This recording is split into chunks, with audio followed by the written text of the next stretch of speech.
what's up, everybody? Welcome back to Never Watch Alone, where you'll never have to watch a movie alone again. I'm your host, Tim Lifeit, and don't worry, I'm not talking like this throughout the whole episode. I'm just here to do the intro, because I bury those cockroaches! Ha ha! I assure you I'm done. That said, we're doing a very special and probably one of the most famous gangsta movies ever made, Brian De Palma's Scarface, not the Howard Hawks version, I assure you. And real excited to do that. And joining me, as always, is my good buddy Sean. How you doing, Sean? You excited I'm all to do right. this one? I'm not unexcited. I came to this too late. That's really? all there is to it. I did not see this when I was young, and by the time I saw it, it was long after all the hype was out there, and it's this icon of rap and all this kind of stuff, and it was an icon of rap at a point where rap had moved beyond me. I really loved, early gangster rap in the early 90s. I grew up out in San Diego. I had a lot of connection to that music. Basically following, the death of like Tupac and Biggie and like where rap headed to, I kind of lost connection with that genre for probably 10 to 15 years before I redeveloped a love for it, and I've kind of come back to it. So it was at this time where it's like the iconography around it and the culture around it had no interest to me. I ended up watching it. It was a fine movie, but it's kind of like I had seen all the other great gangster movies by this point. And so this just didn't supplant anything for me. Yeah, it's one of those movies that, it's kind of like, us geeky Star Wars nerds. It's kind of like Empire Strikes Back, and where like all potency that Luke is Darth Vader's father is just gone out the window from like childbirth because it's so overexposed and out there. Like the imitators and the inspirations and the parodies, all of that is overtly consumed by the actual thing, right? And of course, now of course, I know a lot of you listening, like, shut up and talk about the actual movie. Like, if you want to just go straight to the commentary, as always, there's a commentary, there's a sync button below that'll set it up. But my experience about the movie has always been. That when growing up as a teenager, I was learning about like all these different genres and all these classic films, and this one was obviously up there for a long time. And I actually remember I got way into it because I think I saw it entirely when I was like 13 or 14, and it was kind of a cool thing for me because I was. I went to a private Lutheran school for the first 10 years of my life before having my ears ripped over my head and thrust into the cold, barren, and uncaring world of public high school. So when I was watching Scarface, when I was in 8th grade, I was like, ooh, this is really edgy and I shouldn't be watching this, but I like it. I even wound up, this was like when I started getting into illustration, because in high school, there weren't really a whole lot of applications to learn about film. So I was learning about every other kind of art form. I was, taking drawing classes and painting and sculpting and all these other different things, and that was the only way I could figure out a way to express myself. And I did I did at least 2 or 3 pencil sketches of Tony Montana, and I think I still have them. I'm not entirely sure. If I do, if you're watching on YouTube, boom, here's a picture, and if there's no picture there, that means I didn't find it. But if there is, and you're on YouTube and you're listening to us here, there it is.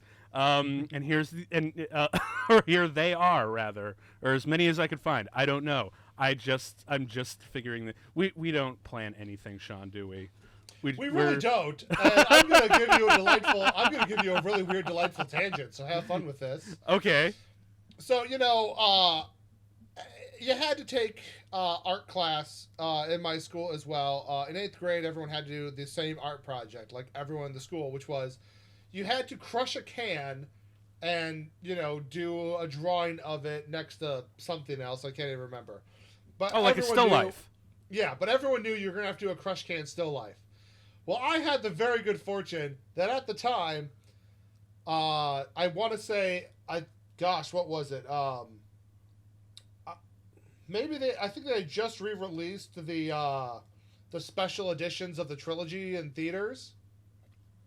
Oh, for Star Wars? Yeah, so I think this is like 90, 97, 98. Yeah, 97. So, I got one of the Pepsi cans that had Vader on it. Oh! And crushed it in just such a way so it's like folded backwards. So I just used it as an excuse to get to draw Darth Vader very accurately. Nice. Because it's just like, I have to do art, and I don't like I'm a writer. I'm not a visual artist, and you're gonna make me do visual art. I'm like, screw it. I'm gonna make Star Wars part of it because it's Star Wars. Nice. Yeah, man. It's crazy how, like, you know, those things that either have grabbed us when we were little kids, or things that, you know, grabbed us at that time, which, you know, in my case was this movie. We incorporate that into our art projects in school. And you know what was really cool? My art teacher was like totally about that. He's like, "You're drawing Tony Montana at the end of Scarface. Right on. That's fucking dope, man. Like, keep at it." That's awesome. So yeah, and even though, again, like, this isn't like one of my favorite movies or anything, like, I've moved on. Like, I mean, come on, like, everyone talks about, oh, this movie drops the F-bomb more than anything. Dude, come on. Have you seen The Wolf of Wall Street? Like, Jesus Christ. Boondock Saints. As a matter of fact, Although apparently at the time this may have been like the most F-bombs. Oh, it was. It totally was. Because I was about to say, and I'm putting a link to it in the description below just because it's so much fun to look at. But there is a Wikipedia article of list of films that most frequently use the word fuck. And I think it's got like the top, 120, 130 films in the last. Now, Scarface is the oldest movie on that list. So that's a real milestone. But I think it's like it's not even in the top 50 anymore. Like, it's like, yeah, we've gotten pretty liberal, especially since Martin Scorsese came on the scene, you know? Like, ever since, like, Goodfellas, Casino, Wolf of Wall Street, yeah, like, come on, man. The frequent use of the F-bomb is not, it's not really, like, a thing anymore. I mean, hell, okay, I think so even Pulp hold Fiction... on, I gotta say, I pulled that up just because, like, why wouldn't I when you mentioned it? And, like, you know what? Like, props to fucking Spike Lee having one of the top 5. I know, right? What was that?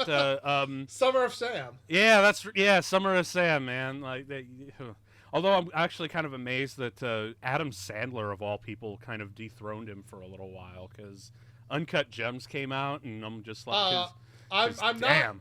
Dude, I'm not surprised at all. Adam Sandler's dramatic work is insane. Yeah. Uncut Gems is a movie I never want to watch again, but his performance is fantastic. Yeah, I actually remember watching that movie, and I know we're not talking about this movie, the Scarface. We're all over the place. Oh, we're all over the place. If you come here and you listen to this intro part of our show and expect us to be on point, well, this is your first time here, and welcome. I know, right? We're all over the place, man. We are like we are verbal herpes, okay? So, okay. You can associate yourself however you want. Okay, so I guess I don't speak for both of us. But yeah, like Uncut Gems, I watched that watched that once. Don't think I'm gonna watch it again. Loved it, but Jesus Christ. And I actually was talking to my fiance because she didn't watch it with me. I watched it by myself, and she was like, "How was it?" I'm like, "It was fucking great, but I don't think you're gonna be able to watch it, dear, because that is an extremely stressful movie." And it's one of those days where it was just like a, really tough, because she's like the breadwinner. And she was like, "Yeah, I'm probably not going to watch it then." For less stressful, I got enough. For less stressful, excellent performances by Adam Sandler, you may also want to check out Spanglish, Reign Over Me, or Punch Drunk Love. Yeah. You know what? I also weirdly liked him a lot in The Longest Yard. I don't know. It was not a good movie. That again, I was talking more dramatic, less comedic. Oh, okay. Sure. Yeah.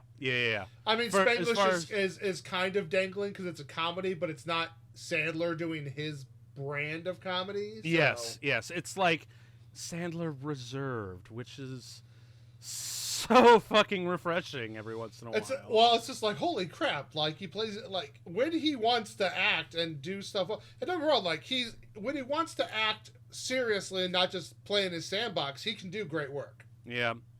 Now, not that his sandbox is always bad work. Some of it is quite good. Some of it's it just depends on your tastes. Well, you know who has a weirdly alternative. And I'm going to be able to bring this back around to Scarface. I promise you, people. We should get back around to Scarface. Well, no, I was going to say, there is another person who kind of does sort of that same thing, or rather, he can do pretty much no wrong, even in absolute horrible shit. Like, we were talking about Adam Sandler. Jack and Jill, that is a piece of shit comedy.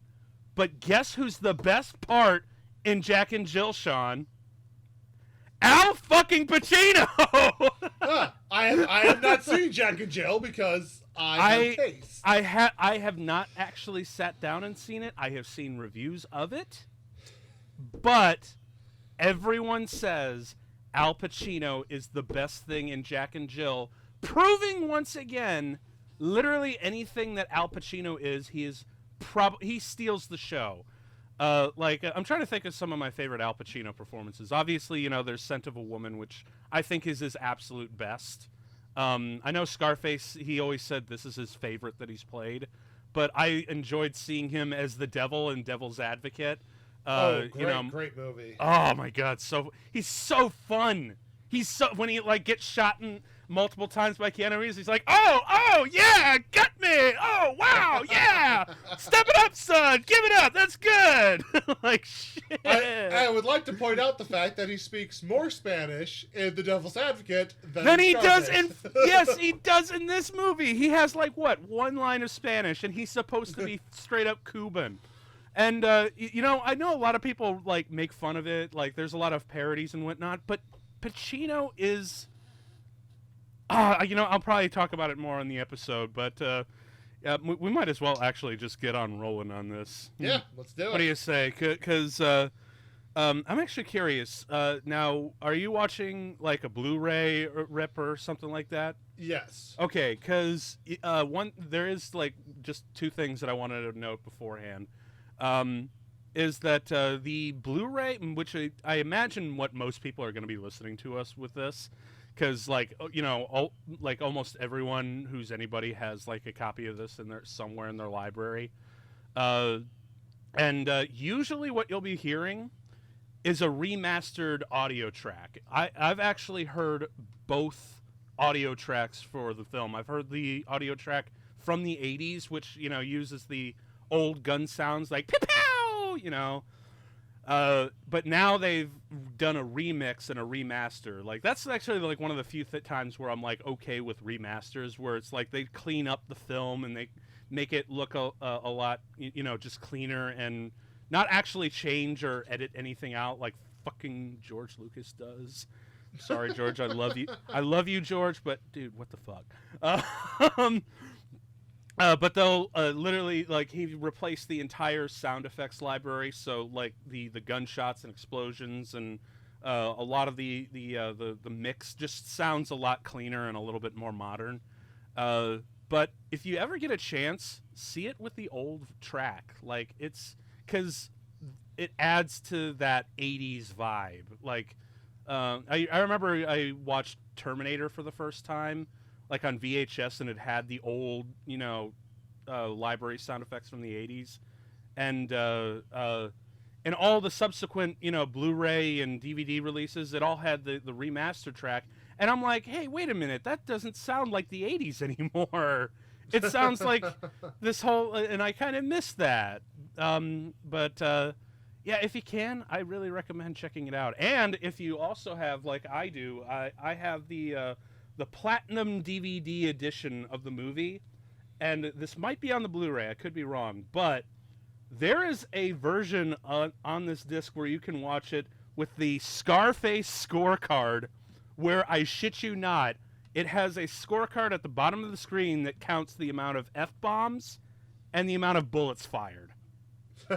It's fucking awesome. It's actually a really fun way to watch the movie. So if you have like a Blu-ray or a DVD copy that has that, I honestly suggest watching it with that, because it's actually a lot of fun. Because Scarface is over the top, but it's like watching Tony Hawk go over the top.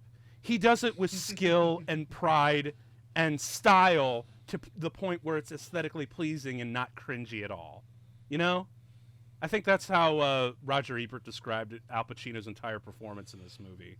Is that, yeah, it's over the top, but dude, this over the top is where fucking Tony Montana lives, man. Yeah, so I guess just take that into a little account before you pop the movie in. So I hope you got it, either on DVD or Blu-ray, or hell, even if you have like the old versions of VHS, and God help you if you have the old pan and scan versions, which, yeah, but I believe it's. I don't know if it's on Netflix or anywhere. Do you know? Because I don't think so at the moment. Well, if you don't have a Blu-ray or DVD, you can always buy it on Vudu or Apple TV or Amazon. I don't know. I don't think it's streaming anywhere, at least as of this recording. But either way, we are starting the movie in 5, 4, 3, 2, 1, click.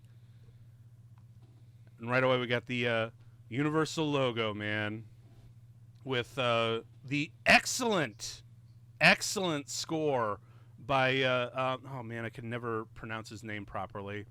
Giorgio Moroder, I think that's how you say it. But either way, I love the score to this movie. Not just the or just not just the soundtrack, but the whole score, like the synth 80s kind of vibe to it, which has this demonic leisure to it. I think is the because it's it gives you that sense of luxury, but it has the darkness of all the sin of these kind of crime lords are associated with. Now, I also really love the backdrop that they open with. Like this was a real thing with the Mariar boat lift, and I really really love the idea of just taking like all of these old contemporaries and just modernizing things.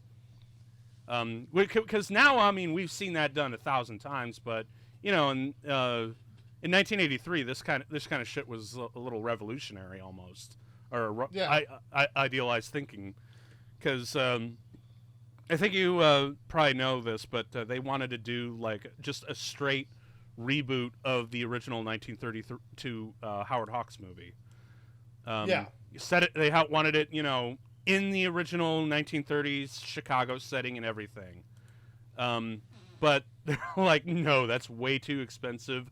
Plus, we've had so many great Italian gangster mob movies. Like, we are drowning in that shit. We don't need another. There have been so many that have been done so well. It'll feel stale if we go that route. And they were right. So to go and also I think isn't this like weirdly the movie that kind of sorta but not really glamorized the Miami scene? I don't know enough about that to make a call. I know there was definitely a lot of protests going on at the time because the people of Miami and the Cuban community were not happy with what they heard about the movie and were not in favor of it being made. No. Yeah, as a matter of fact, that's probably why most of this movie was shot in L.A. and not Miami. Right. But I think, weirdly, the cultural impact has kind of stipulated that glamorousness that we think of Miami and all that sort of thing.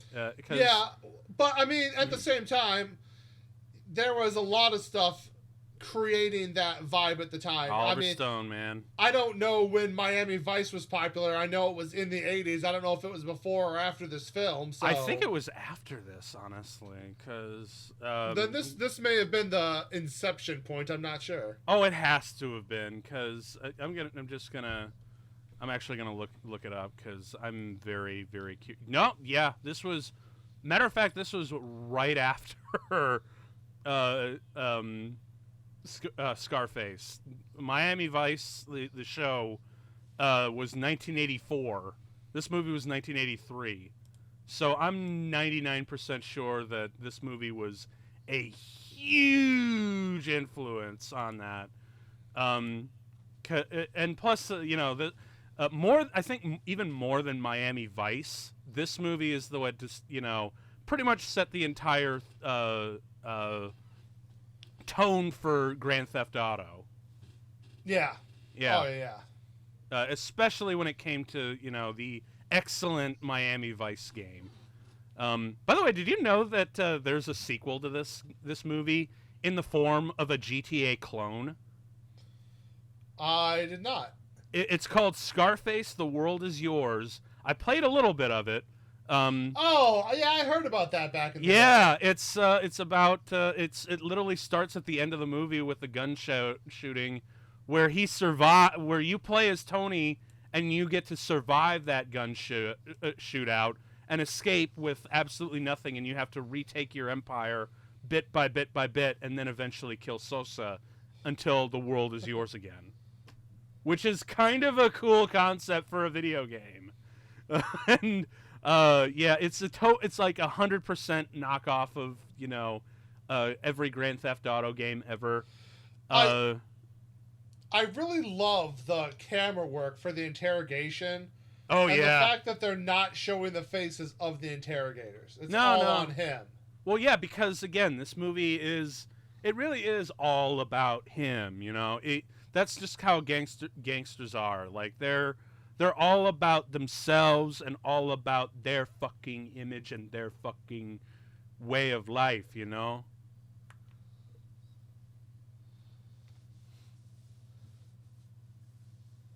I also love how this is a little bit of a callback to Carlito's Way, because if you don't know, the guy who played opposite to Pacino in Carlito's Way, that's totally the guy who's dubbing over these officers. Mm.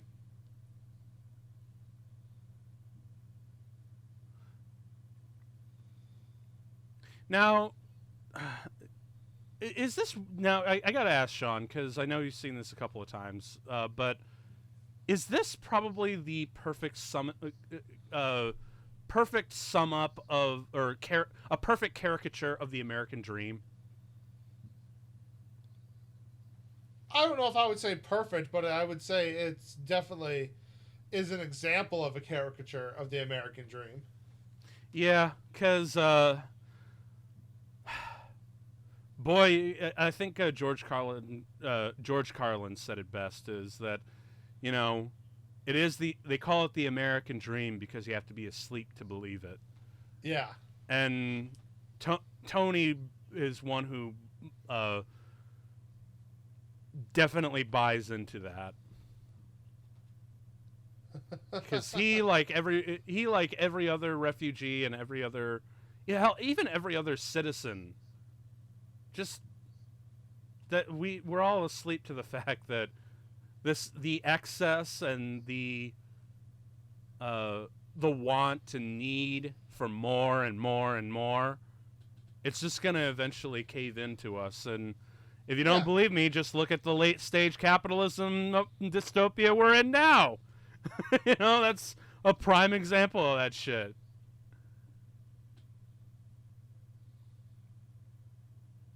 And then we have Stephen Bauer's character, man.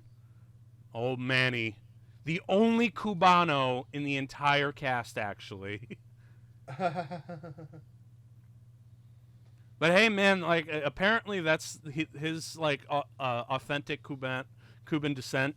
is what landed him the role in the first place, and it landed him like some other really cool roles later on. Like, did you ever see that he's in Breaking Bad as like the Chief Don?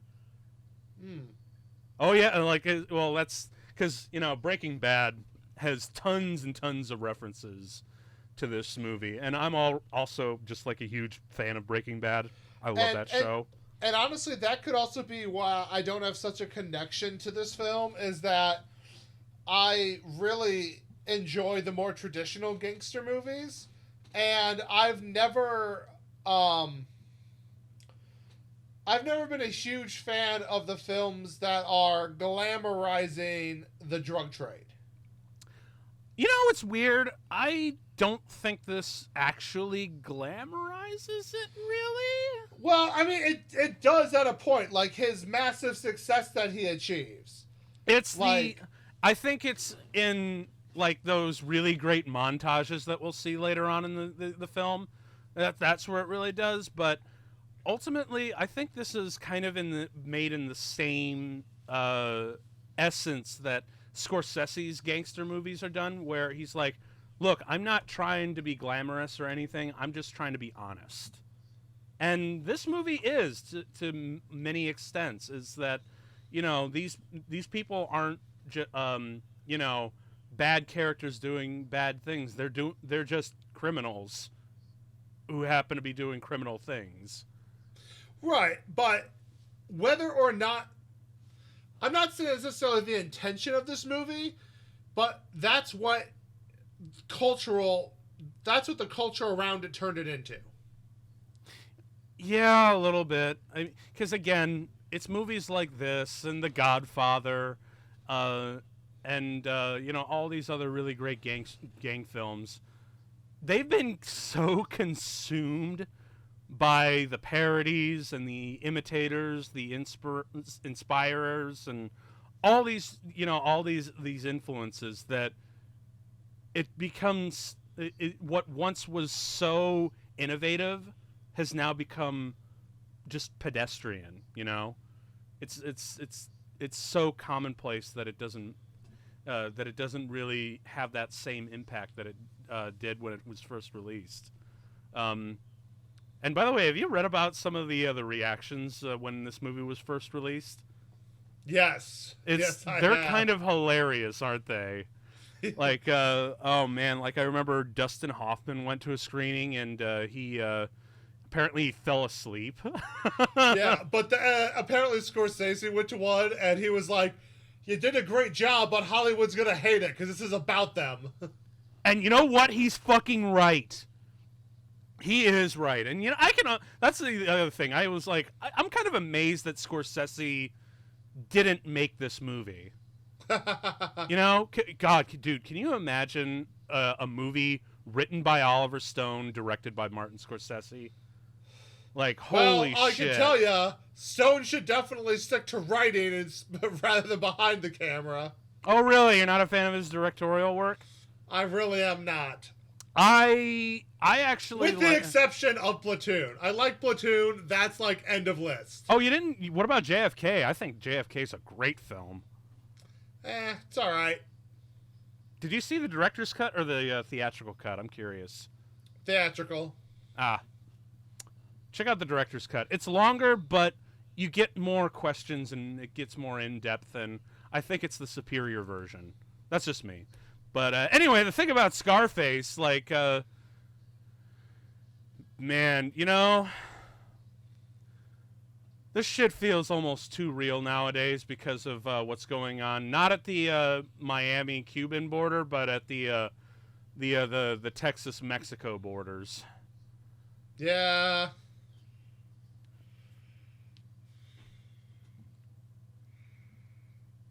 Oh, shit. How easy is it to just kill this guy in the middle of all this chaos?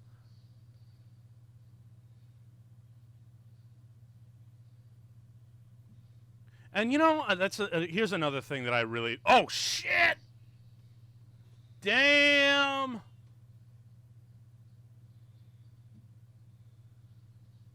You know the old saying that we'll kill to get a green card or a citizenship in this country? There's your proof. Oh, shit. You know, just listening to the score and that synth, that dread of synth,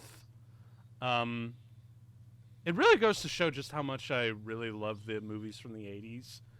That, because honestly, you know, you don't hear music quite like that anymore.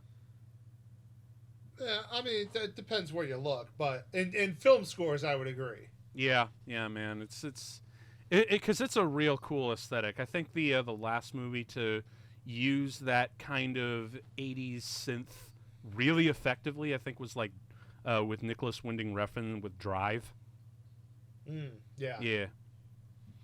Okay, so he's killed a man to get into this country, and now he's working a stiff dead-end job just to make ends meet. But of course, he's a wise guy. He knows that ain't gonna get him to the top.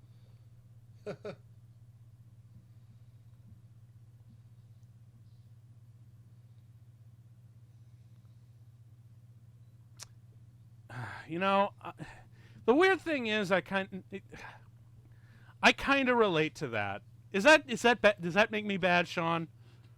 Is that, you know, working a shitty service job that doesn't pay enough, knowing that I could be doing something better, knowing that, like, I'm not saying I'm better than anyone out there. I just think I'm worth more than that.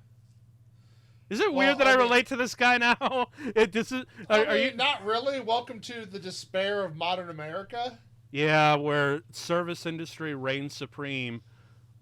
And by reigning supreme, it means it's the most dominant service right out there, and it uses that dominance to fuck their employees straight up the ass. Yep. But yeah, man, I've been there. Looking down at my hands. Just sitting down. And that's just sitting down trying to catch my breath.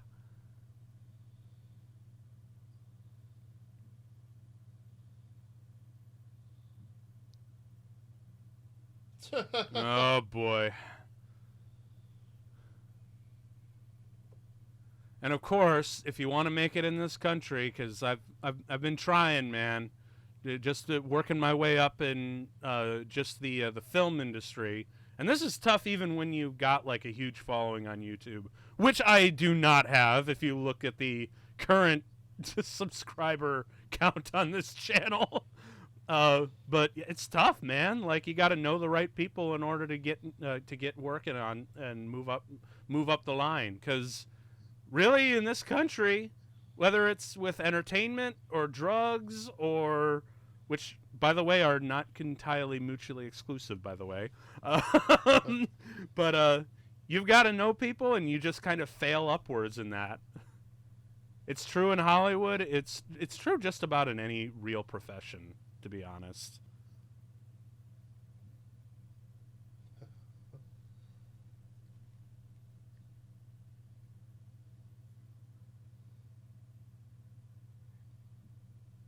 You know, I'm actually really curious. How do you feel about Al Pacino in this movie? Like, at least in comparison to his other roles.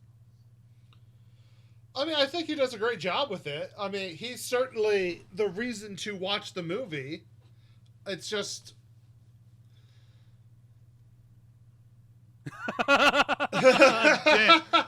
See, that's another great reason why Al Pacino playing Tony so over the top is because literally he's one giant bluff. Yeah. And if you're not going to be... he's bluffing. He ain't got nothing. He's a fucking dishwasher, man, and he's talking to this drug lord like he's some... But he's not... But the thing is, he's just not afraid.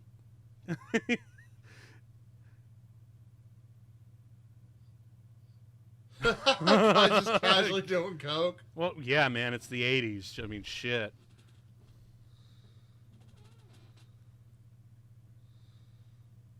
How's that yayo smelling?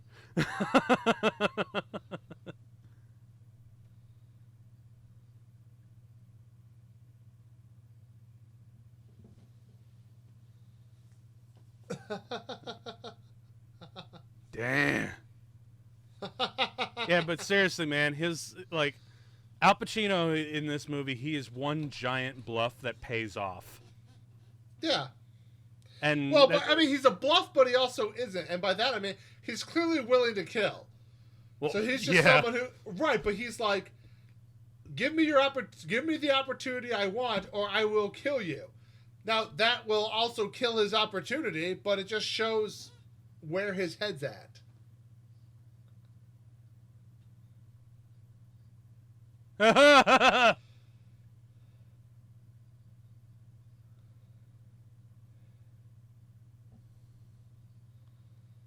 Jeez. Not gonna lie though, I kind of want to try that guy's Cubano's sandwiches now. You ever had a really good Cubano? It's been a long time, but I have. Oh shit, man! Don't get distracted.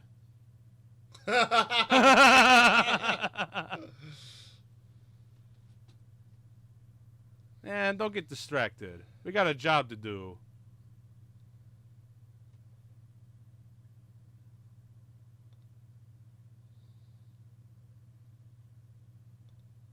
Bullshit, this is LA. But I will say this, the set decorators, the way they did revamp the street like this, they did I don't know. It does actually kind of feel a little bit like Miami. Well, you know, it's you got the palm trees everywhere, which helps. Yes, it does. A lot.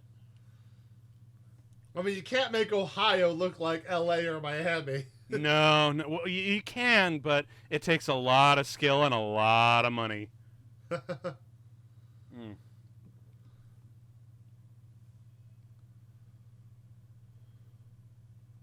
You know it's funny is that you ever watch Gabriel Iglesias' stand-up? Oh, yeah. And how he talks about how he always wears a Hawaiian shirt, mostly because they fit, but also you can't go into you can't look like you're up to no good wearing a Hawaiian shirt.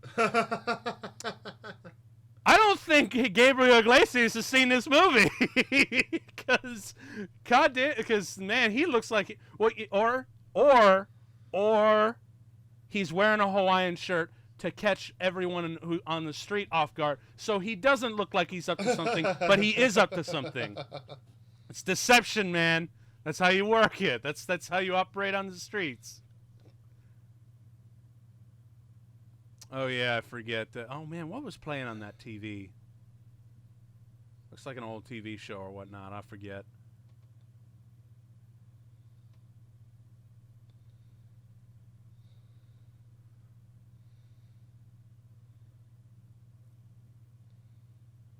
Martha has seen some shit. Right. Although she's about to see some real interesting shit to come, man. Because I think I think this was like legend to be like one of the biggest reasons why this got an X rating back in the day. Also, newsflash: X ratings were a thing back in the day. Remember those kids? Also, interesting fact. So they edited this 2 times. So the third time they still got an X rating. They did an appeal, brought in experts, and got permission to get an R because the experts were like literally law enforcement. That's like, no, this is how it fucking is out there. And though, here's the fun. Once he got permission, he tried to get them to let him release his original cut. They said no. But he did it anyway. He did it anyway, figuring that nobody would notice, and they fucking didn't. Nope. I think he admitted it like almost 2 months after the fact, and he's like, "Well, fuck." It was a bit later than that. It was when they did the video release finally. Oh, it's okay. Like, oh yeah, no. Like it's like no, I didn't cut that Man, shit. dude, Manny needs to like put his dick away because like they are on the clock, man. Right.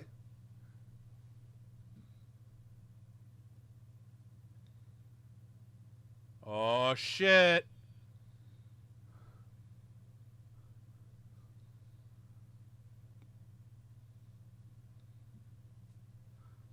Oh, shit. Look behind. Oh, fuck. Too late. Ah, shit. Set up. Double crossed.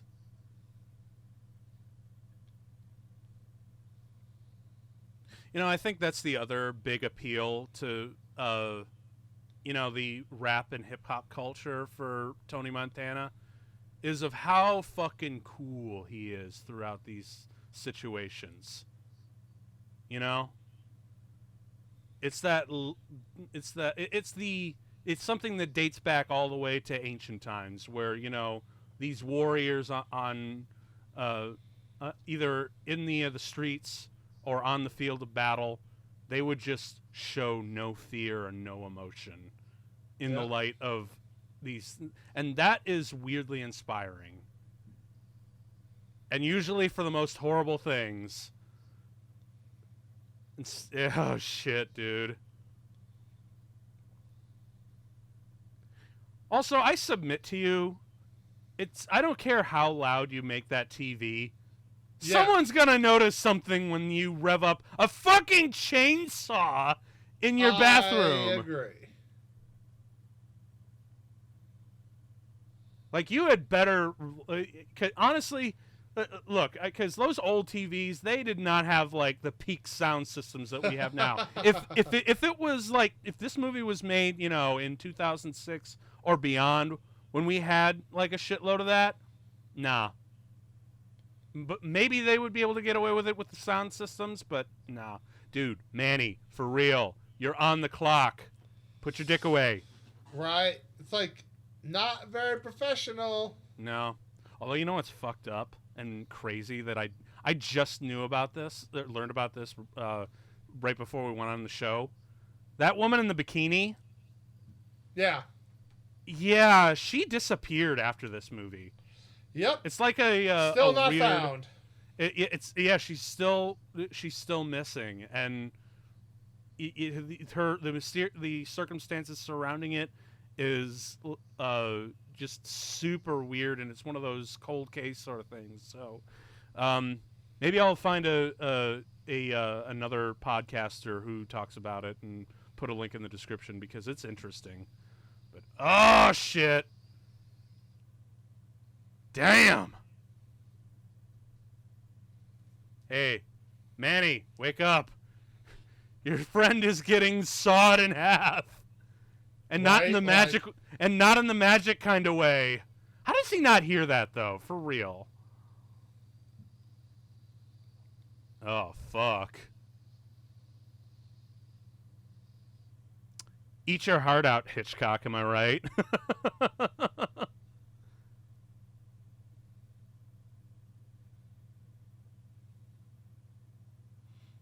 You know, I know another thing we joke about is like pre-9/11 days where, you know, you would never see something like this, but yeah, it was pre-9/11 and no one was looking around for, you know, dudes who just casually poorly hiding an Uzi and walking into a building.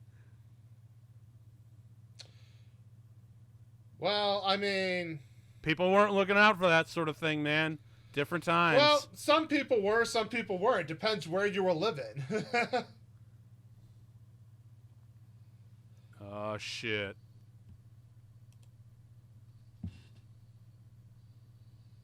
Yeah, I don't care how loud that TV is.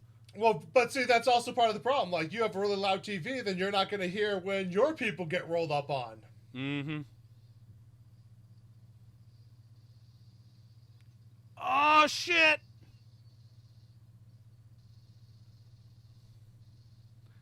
Damn!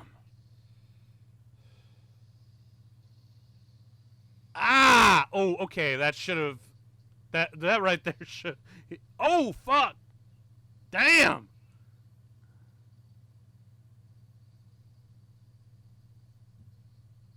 And he's still got the chainsaw, which for some reason makes me laugh. Especially with that... Okay, why isn't that woman called the cops? Because I'm just like... Can you imagine that woman just trying to watch TV and all of a sudden a dude with a chainsaw just bursts through your door?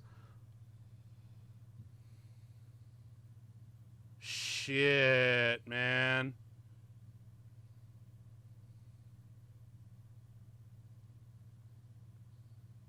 Oh, and this line right here. Chichi, get the yeyo. An entire culture was riffed on that. Because I think, because you know that it's so strange. Because like, oh, and this, hang on, I actually just really love this moment here, where he just kills him out in the fucking broad daylight in the open, no mask, no nothing, but with the intensity. Damn, that was cold. But no, what I was gonna say is, yeah, yeyo, that whole shit, man. Like that wasn't like an actual drug term, but you better believe it became a drug term after this movie. Well, she apparently he picked it up doing research while hanging out with Cubans, and so he used it, and the director liked it, and they just kept going. Yeah, for real. And honestly, he was right, because it's like. Look, it doesn't sound like it's a slang for drugs or anything, or I mean, it's not actually a thing. Like, there's no connection. Schneef doesn't sound like it either, but there you go. Yeah, exactly. It's sort of like the logic with like a Blade Runner, you know, Blade Runner, and they're like, that just sounds cool, but like they don't use blades or anything. Like it just. Like as to why they're called Blade Runners, even though they technically just hunt down robots and whatnot. The real reason is shut up. It sounds cool. Same reason for the yayo. And you know what? It's one of those things where it's not art imitating life. It's life imitating art. Because I know this is so 80s. Oh, I know, right? Look at that in fucking interior. Like the art, the modern art sculptures and the minimalist shit on the wall. It's, oh god, what? But I do like the color scheme though, the red and whites and blacks. Kind of reminds me of like the colors that Hitler liked to use, or like the Sith Empire. But yeah, man, it's because it's one of these things where you know, like you hear about immigrants from the 1930s watching gangster movies, and they imitate the mobsters in the movie to be like them, and that ultimately what becomes the thing. Right.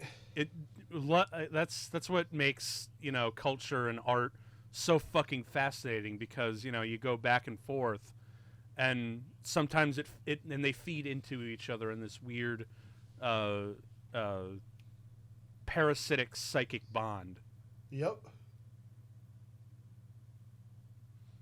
And I guarantee you, man, because of the impact on this movie and what Al Pacino was doing, like, I guarantee you, if this movie was never made, the rap and gangster culture would be phenomenally different. You know? I mean, I mean, the base ideas would be the same, but the style, I feel like, would be either would be radically different, or just influenced on something that something else, you know? Yeah, I mean, it's like you said, though, art imitates life, life imitates art. It's a very cyclical relationship. Yes.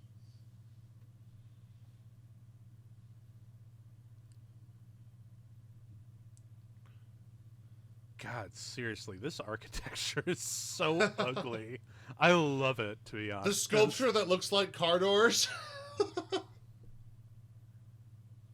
The palm trees and the weird honeycomb globe.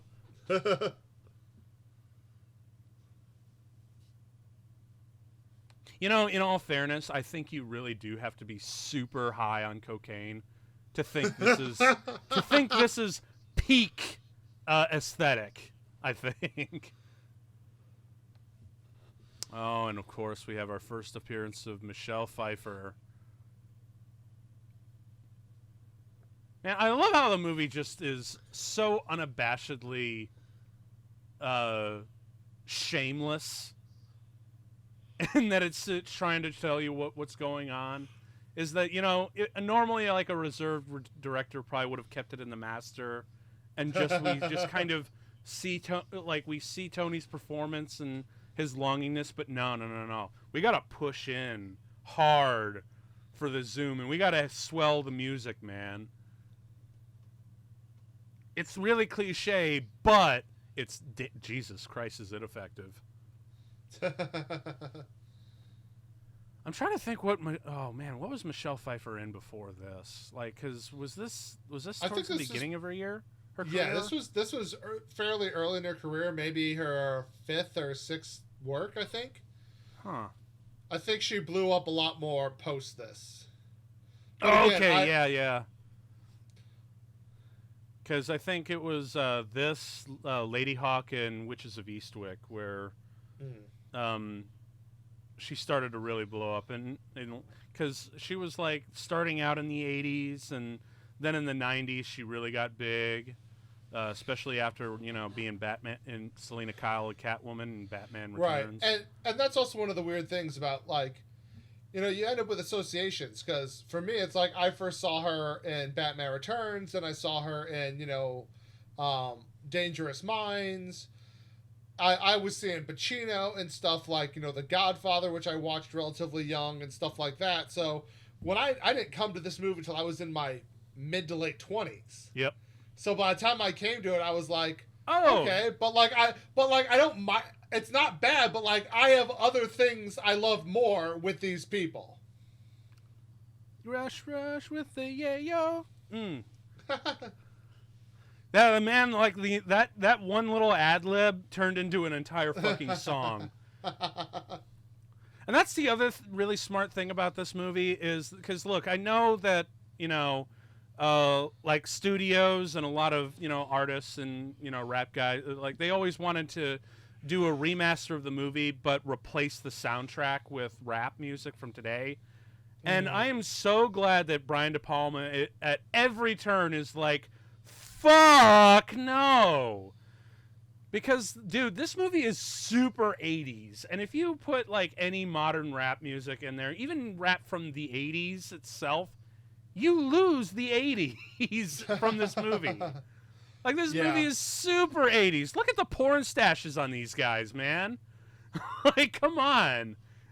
So, and the music is perfect because, I remember Brian De Palma specifically said, I don't want to use any hits from today, like, in the 80s. That he didn't want to use, like, any modern music from that day in there. Instead, he put in a score, which is a brilliant score, strikes the exact right tone. But he also commissioned several original songs, including the one that's playing right now, which is Rush Rush, Get the Yeyo. And for the record, like, all the songs on this soundtrack are fucking awesome. Oh yeah, man, the famous line, don't get high on your own supply. And you know what? That is, no matter how you can totally like rework that philosophy to anything. Like, something that I always took into mind, or what I loved reading while I was making movies in college. I loved reading Sun Tzu's The Art of War, and I loved using that philosophy to making movies, not just making them, but also leading a team and problem solving and things like that. I loved that kind of philosophy for that. So, but in the rules of that they're laying down here, man, you could totally use those philosophies to everyday life. Like, it's it's one of those things where you can just take that philosophy and apply it to your own life. Like, don't get high on your own supply, man. Like, don't dip into your own personal things. You listening to me, like all you CEOs out there that take, short your employees' checks. Like, don't do that. Don't do that. Don't. It's bullshit. It's bad business. Don't. I'm really curious if Pacino got to have like a shitload of authentic Cubano cigars. What an amazing role that would be, like a little benefit for playing this role. Maybe that's the reason why he loves playing this. Maybe this is why this was the most fun character for him. That could be. Well, I know there's also like a rumor that apparently he smoked real cocaine for some of these scenes, which I kind of doubt. Regardless whether he did or not, he did talk about his sinuses were permanently fucked up after making this movie. Yeah, granted it could have been from the prop. Like apparently they thought it was like powdered milk or something. But either way, man, snorting that amount of powder up your nose cannot be good for you. Powdered milk or Coke or sugar, whatever, can't be fucking good for you, man.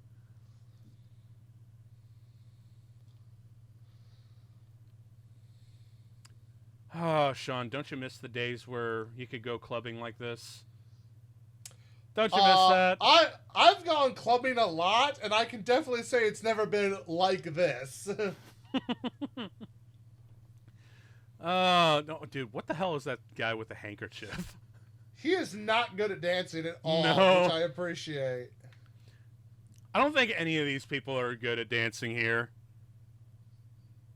Especially Al Pacino here, although he's trying so hard to get some good game.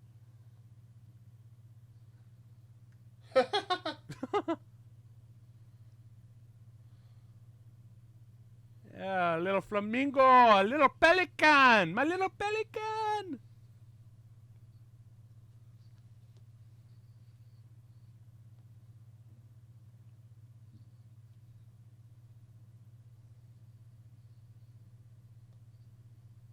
You know what's so man, it's so crazy what a 180 that Pacino pulls from going from Michael Corleone to Tony Montana. Right?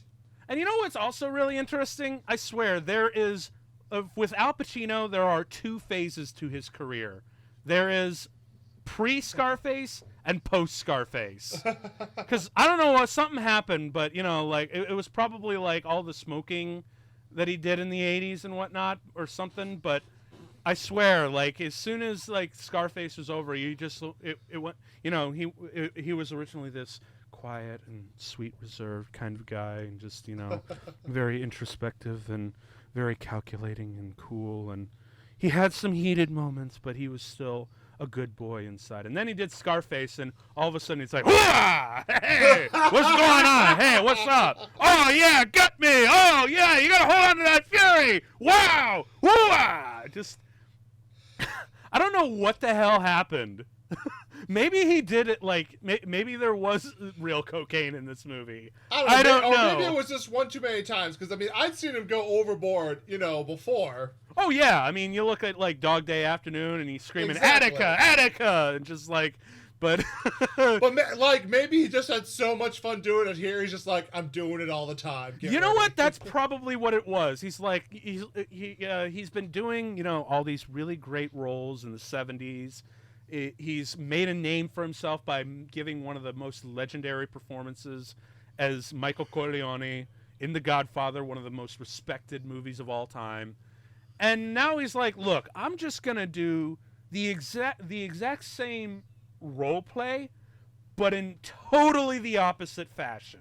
Like, because Michael Corleone, he is calculating, he's quiet, he's reserved, he has a fury, but it doesn't come out unless it's absolutely necessary, and he will always, always pray to God and is all about the family. Tony is just reckless, bombastic, enthusiastic, and passionate. I love that. I love how narcissistic that line is. Oh, which one? I want what's coming to me. What's coming to you? Oh, yeah. The world. The and world. everything in it. Yeah, man. It's like, wow, you're a bit narcissistic there. I deserve everything. Oh. And you know what's really fucking horrifying? That is the perfect summation of everyone's perception of themselves for the American dream. Or at least that's what the American dream shapes us up to be. Isn't that in a lot of ways, and it's sad. It is, dude. Like, it's a myth, and it's contagious.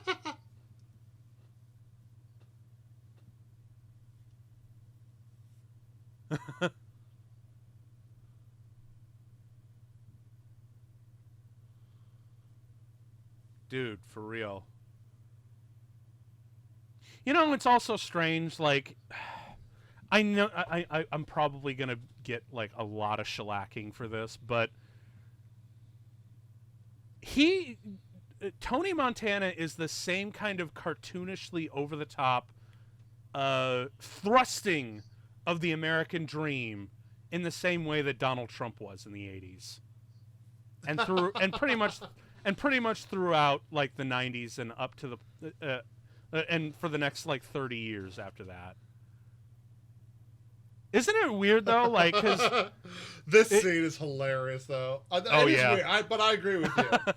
Because they play it so over the top, but it's like, dude, do you even know why you like this stuff?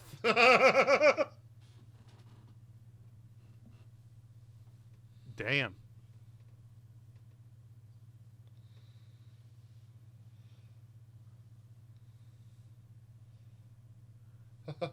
I'm just gonna say, really little dick energy here. Right? Am I right?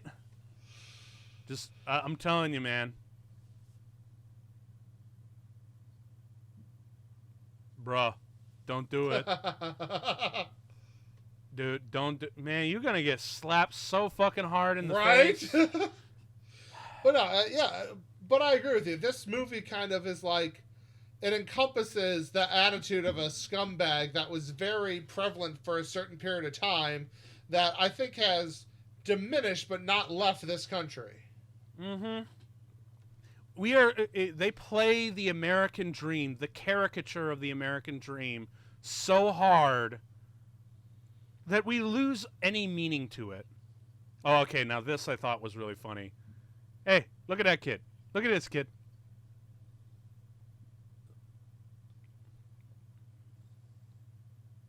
He's gonna get slapped. Yeah, right there. Don't do that. See that shit? Don't do that. See, kids, don't do that to women. Right? Hold on. Don't do that to women you don't know and who you don't know will appreciate it. Exactly. There's a time and a place for that kind of move. That's not it. See, first you got to get the respect, is what it is. Now, well, I mean, the money and power thing. I mean, those are just like nice add-ons, to be honest. No, first you get the sugar. See, now we're just going into Simpsons territory. Exactly. First you get the sugar, then you get the power, then you get the woman. That is like one of my favorite B stories of Homer on the show. I love how stupid that shit was. My sugar pile.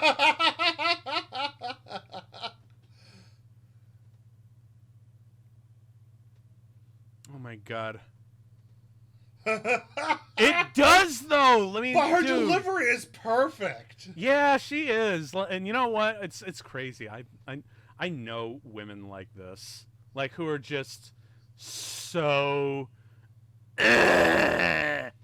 Granted, though, she has rights to, like the absolute right to be like all the time, because, dude, being the trophy wife to a mob boss, like it's like, I'm just gonna snort this, so to the point where I feel nothing because I hate everything and I hate myself, and I'm just gonna spend recklessly.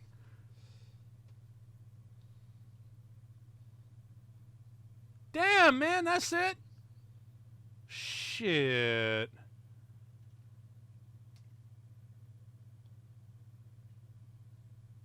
And what would that go nowadays? Like, you know, brand new sports car like that, or that caliber, that'd be like an easy $200,000.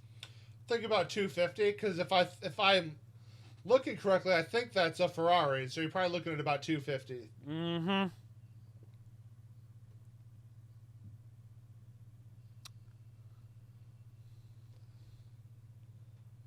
Aren't post-recession economics fun? No, they're not. You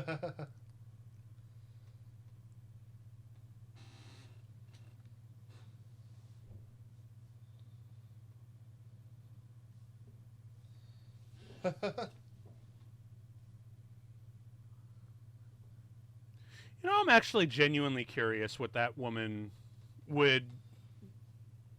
what it would take to make that woman genuinely happy.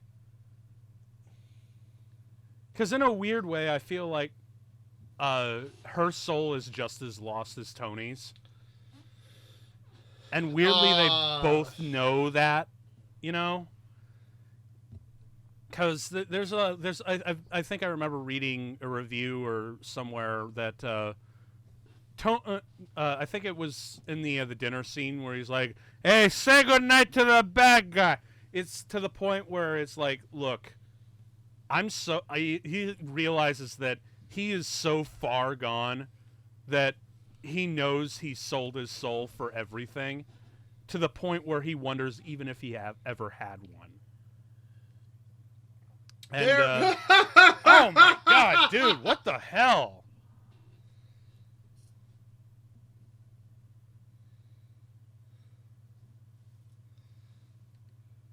Ugh.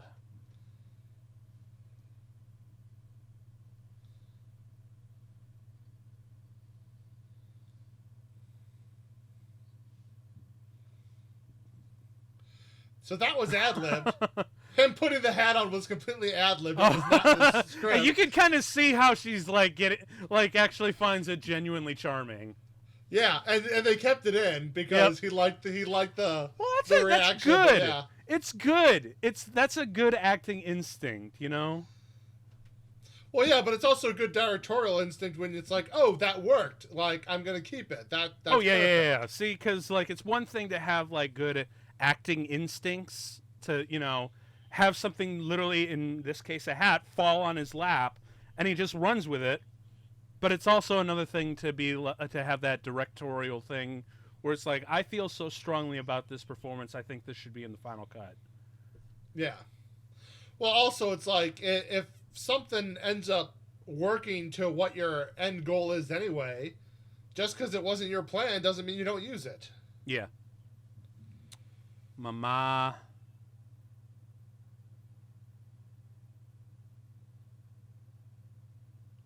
Again, I really love the score here. There's only one small there's just a toe in heaven in the hellscape of the synth music here. On Gina.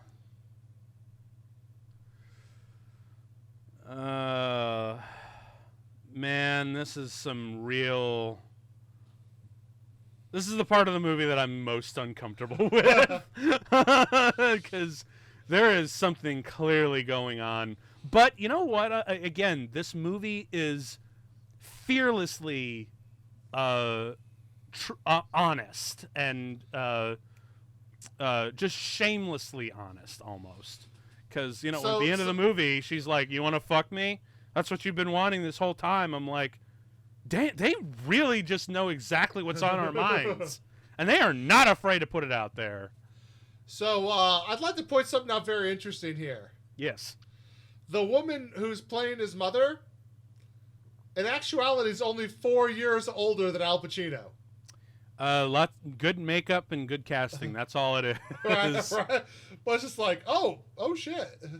Yeah. I mean, I remember, you know, like there's a whole bunch of other movies that I can think of where, you know, the mother character is only like either a few years old, only just a few years older than their offspring's supposed to be.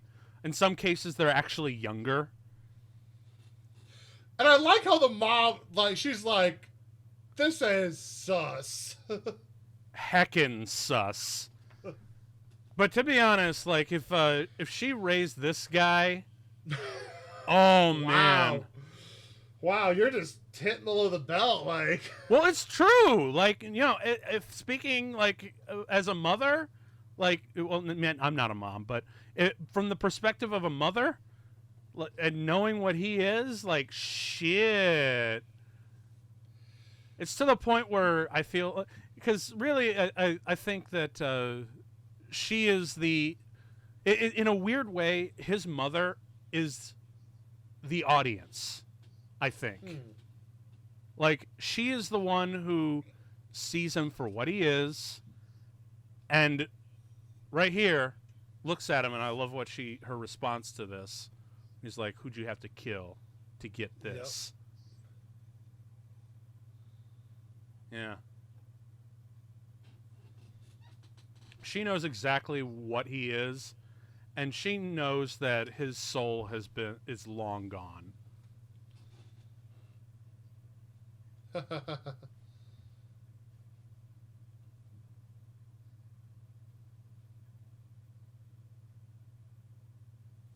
Mm-hmm. Again, she knows what's up.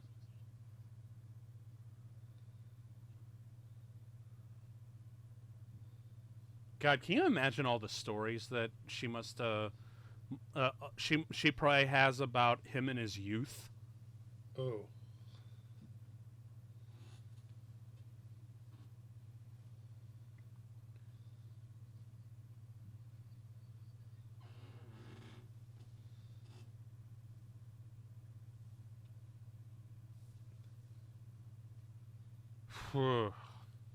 She's not wrong, though. No. Again, I think that, weirdly enough, that Tony's mama is the audience representative here to be like, no, this is what he is. Yeah. And she knows exactly what he is, and treating him as such.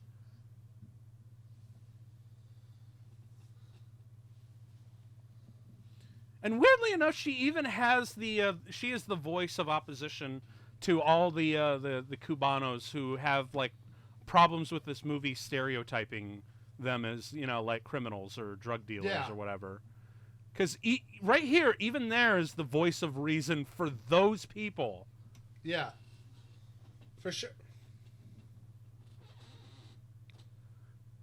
You know what's also really nice that I just as I'm watching this, I love how this entire scene is mostly played in the wide master shot. Yeah. Like the old Hollywood days.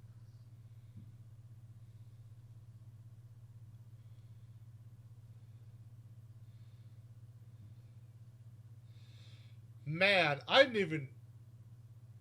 This shot is a callback to The Searchers. It is, isn't it?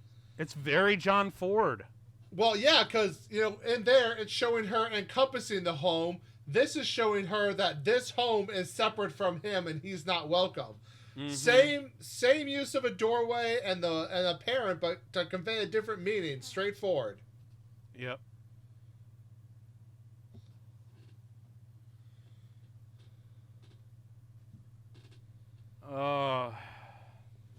The real tragedy of this movie isn't really Tony dying at the end of this movie, but Gina.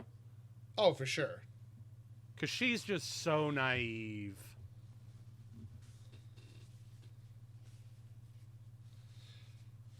Well, sometimes, people tend to have soft spots for siblings. No? No? Unfortunately, no, I agree. It's just like...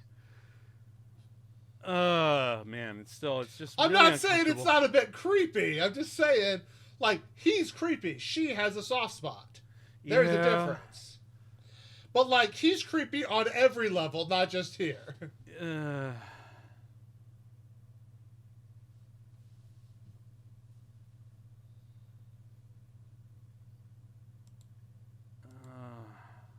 if Tony was had any sense of, well, it's hard to say because he doesn't have any sense of decency. Well, and he also doesn't have a good sense of awareness because he knows his best friend here is a horn dog, and he brought him somewhere near his sister. You should know better. I think I guess if Tony had any real, quote, love for his sister, sibling love and not that creepy shit that's going on.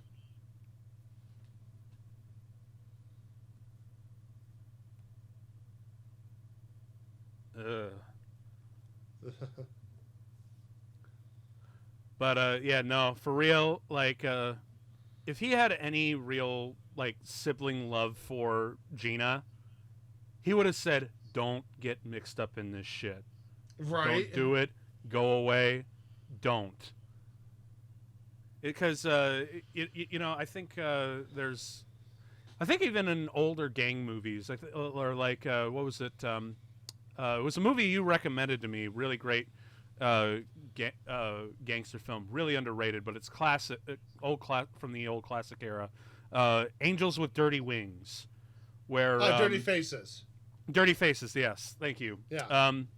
With James Cagney, and in it he's a former gangster, but he is influencing these teenagers, these street hustlers to be just like him.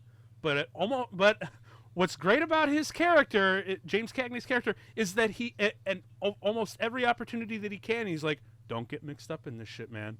Don't do it." Even though he tries to play his role and keep his rep up, he's like, "Don't do this, man." At least his character had a little bit of morality, right? In that he's like, "Don't do this shit, man. This shit's dangerous." And it's so strange because you would think, Oliver Stone writing this when he was struggling with his drug addiction, writing this, he would have had a scene for Tony like that. He's like, don't like. He's like, look. He's like, I'll do this shit all the time. I do this for you. I do this for myself, but don't get mixed up in it. I don't want you near this shit. He doesn't say that to Gina. As a matter of fact, he welcomes Gina into the lifestyle. And it's totally his doing for her demise. Oh, yeah, we got the Sosa. The main antagonist, man. Now, I forget. Is he still around? Let's see. Nope. No. Oh, wow. The guy playing Sosa here, Paul Shenar. Wow, I didn't realize this, but he actually died only about 5 years after this. Because I was about to say, man, if he survived, Lord knows they would have tossed him a Breaking Bad cameo. Because did you watch Breaking Bad? I'm curious. Oh yeah. Okay, because oh wait, was that the other guy? No. No, okay. Well, I was just thinking of the other guy. Oh yeah, there's the other Breaking Bad guy, old Hector Salamanca. Ding ding, motherfucker! Yep. Oh, dude, he is by far probably one of the scarier characters on Breaking Bad. Oh yeah. And he doesn't even have to say a fucking word. Just that sound. Still, that bell noise traumatizes me even to this day, man. Oh, by the way, if you look in the background, the guard in those sunglasses, yeah, that's totally the Skull, the dude that fucking shoots Tony in the back. I mean, I know that look anywhere, man. I'm 90% sure. I'm 90% sure that's him, the guy that takes out Tony.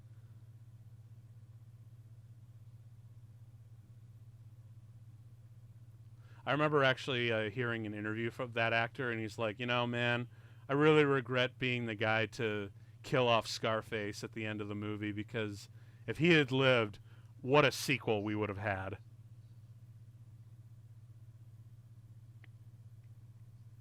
And apparently they wanted to do a sequel too, like it was going to be with Tony's son or something. Ooh. Stupid like that. I'm like, no, come on.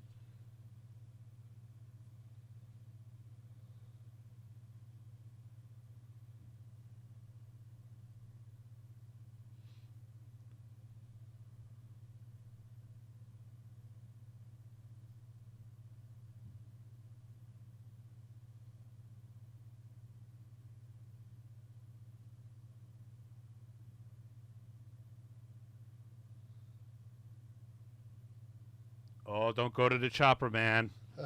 Don't go to the motherfucking chopper.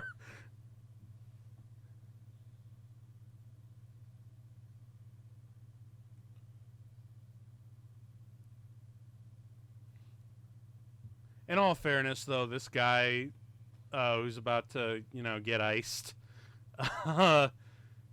he really just doesn't have any cool for this meeting, does he?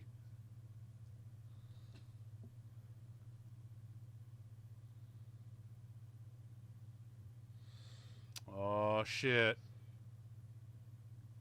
Yeah, I'm 90% sure that's the dude that blows Tony away with the shotgun at the end of the movie.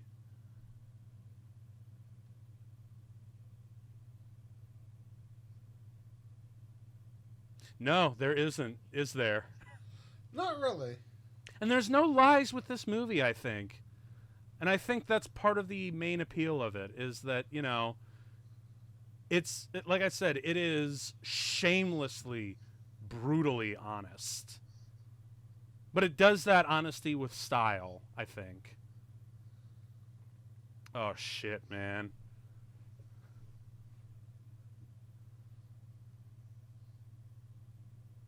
Don't talk to the motherfucking cops. Otherwise you end up like this. Oh, Jesus.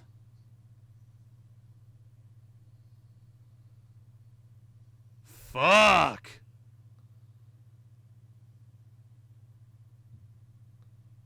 Oh, man, the blood in the wind.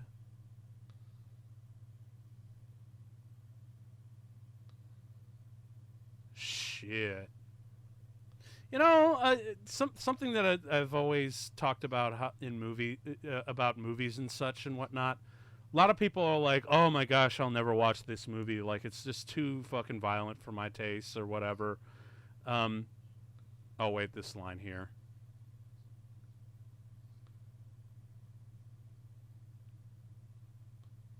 That's Tony's character right there. Great line too, by the way.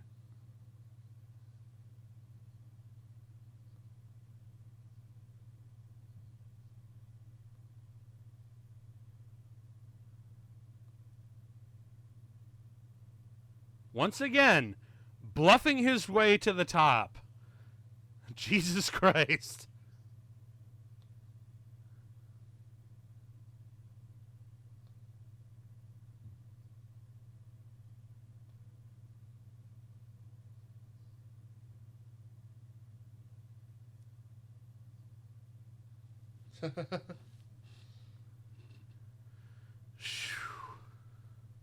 I mean, that's the way you gotta think. Yeah, that's true. At the end of the day, this shit's business.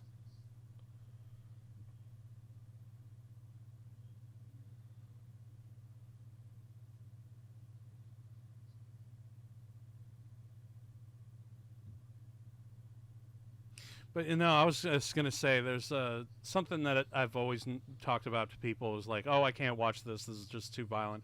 Like, people always like, especially when I was a teenager and I was still learning about these things, is the most legendary violent movies of all time and whatnot. Honestly, like, they're not really that violent per se. Like this movie. Or like even the legendary movies, it's like, because really it's these movies are just really long dramatic movies interrupted by, a minute or two of extreme violence.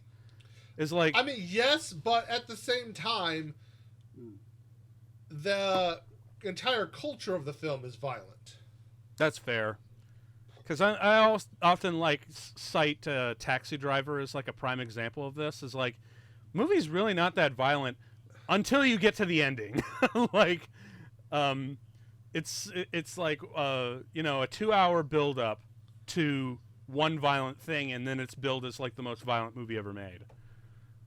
And it's kind of the same here, where it's the violent scenes are brutal when they happen, but they're really quick about it. Like the chainsaw and the massacre, that was like what, maybe 2 minutes of screen time. The helicopter bit, that was like 30 seconds maybe. Out of a 3-hour movie, the violence in the movie probably adds up to what, like maybe 20, 30 minutes. So I just find that interesting, like, these movies are so violent. I'm like, they're only violent for really short periods. That's why I always found it weird when, movies like this were on cable and my parents would change it away. And every once in a while I'll just be watching it. And I'll be like, well, it's just people talking at this point. Where's the violence and gore that I was promised? I wanted it now, Sean. I was so impatient. If you want violence and gore, watch horror films. But they don't complain about horror films because those aren't supposed to be violent and gory. Yeah. Although my mother in particular was never a horror fan. She just never had the taste for it. But all the more reason why I wanted to watch those movies.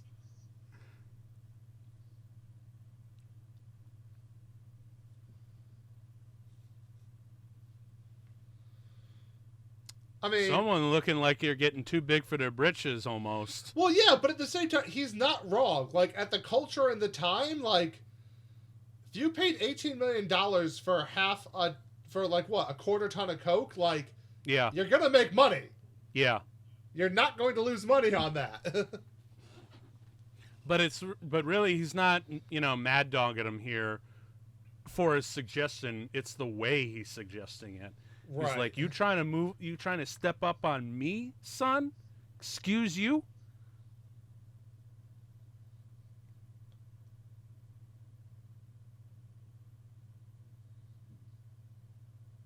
Oh, shit.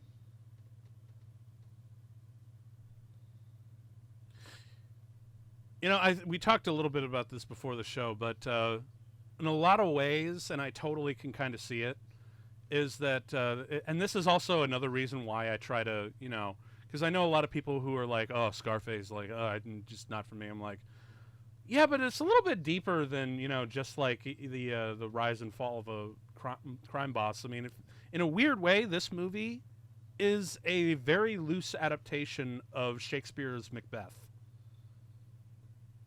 It's this big king who, or a general who's come from nowhere, fighting for a king. In this case, Lopez, spurred by his ambition and his wife, murders Duncan, and then he ascends to the throne and becomes a bloody, tyrannical ruler, and with an empire with an iron fist, and eventually it's ended by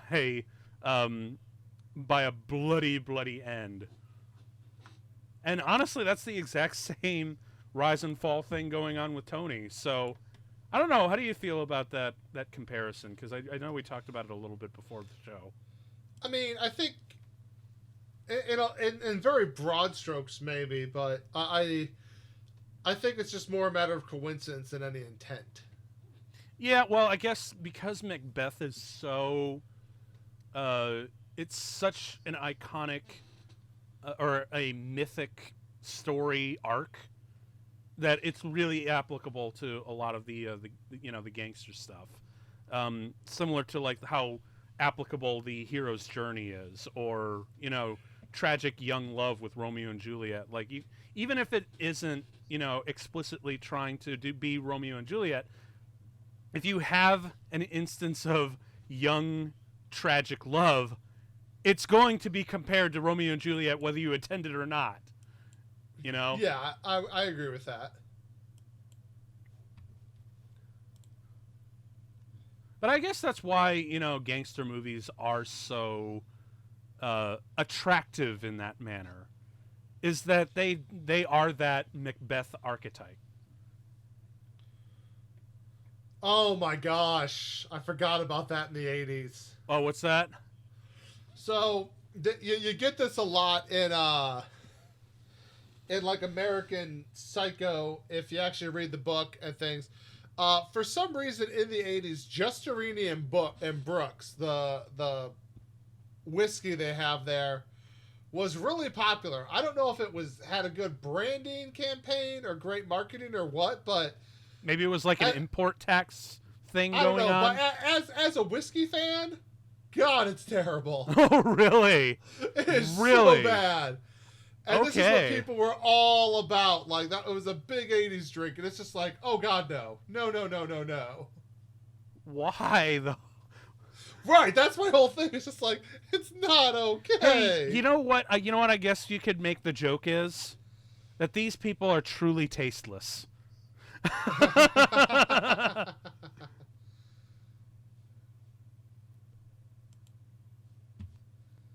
You know what's also really fucking just disturbing as all hell? What's that? Watch this movie on mute and watch how Tony reacts to Michelle Pfeiffer versus he does with Gina. Oh, gosh. It's disturbing. Because look, you could watch the movie and be like, oh, he's like torn between these two loves. And then you watch the movie with sound and realize that one of them is his sister, and you're like, it's just, no! Change the channel! Do not want. No. Now I wonder if this was shot, way off the coast of Miami to get that skyline, or if they're like, close enough, L.A. I really don't know. I'm not familiar to. I mean, I know the L.A. skyline a little bit, but the Miami one, no, not really. I mean, at the distance, it might not matter. No, although I just never cared for Florida. Yeah, I'm not a fan myself, but, I grew up in Southern California. So to me, the concept of humidity is an abomination. Yeah. Now, although, speaking of which, since this movie does take place entirely in Miami, Florida, we have to ask ourselves the real pressing question of this movie. Who is billed as Florida Man in this movie? Who is the Florida Man of the cast? Ooh. This is a very good question, is it not? I want to say it's Tony himself, but let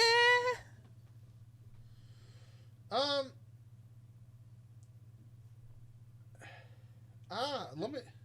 I know, right? It's hard. I'm like, wait, where's the Florida Man? Wait, you know what? Actually, maybe it's Chainsaw Guy.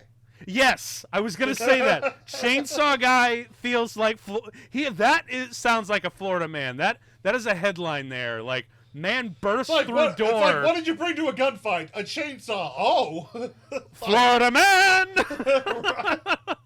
Man bursts through woman's apartment with chainsaw and runs out and shot to death out in the middle of the street. Florida Man. Like, yeah. So Chainsaw Guy is Florida Man in this movie. Creepy. No, stop it. Stop. No movie. Bad movie. Okay, so have you ever seen Spring Breakers with fucking wow, I'm blanking. I have no. I know what you're talking about. No, James Franco. Not. Yes. No. So you haven't. Okay. No. No. Okay. I have not. Good movie. Probably only worth worth once watch because it's just really. But we'll talk about that.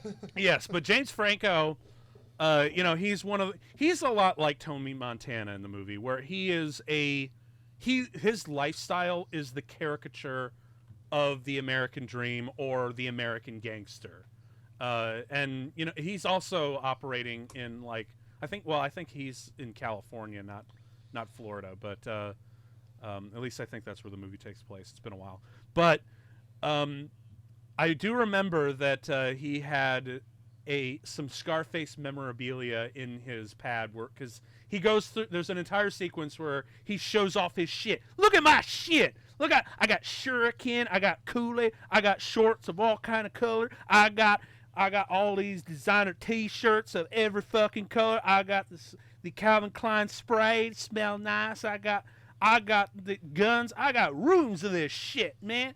And he also shows off a little bit of Scarface memorabilia, and he's like, I got Scarface on repeat. Scarface on repeat. All the time, 24/7.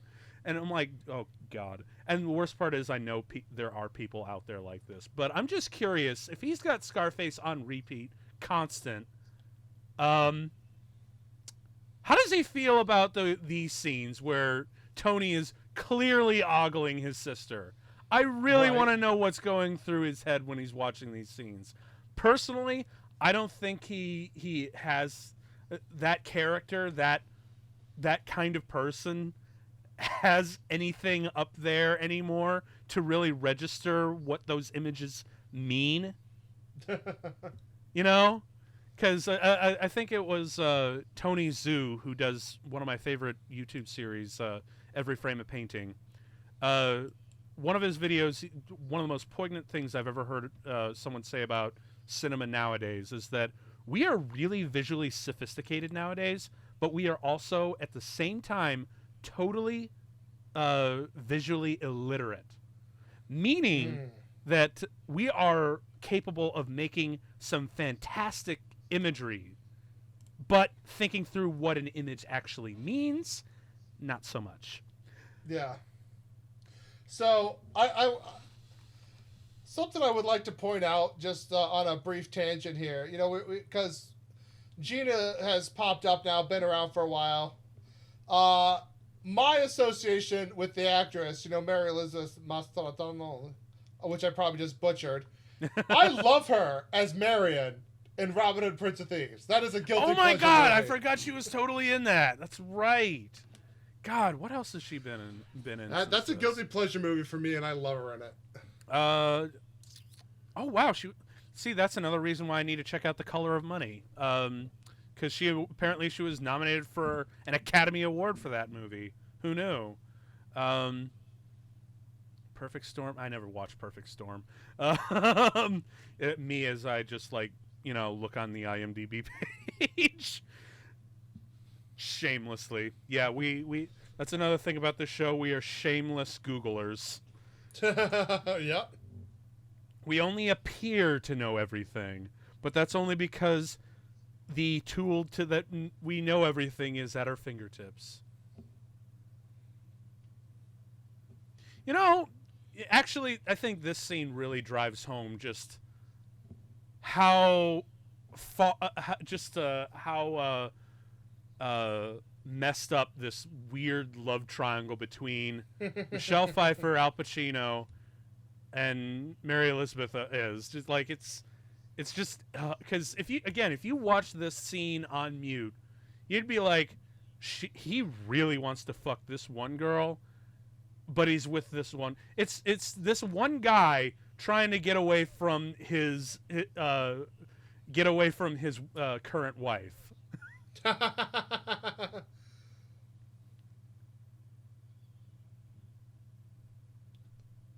Oh shit.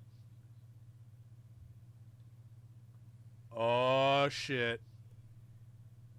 You crossing him?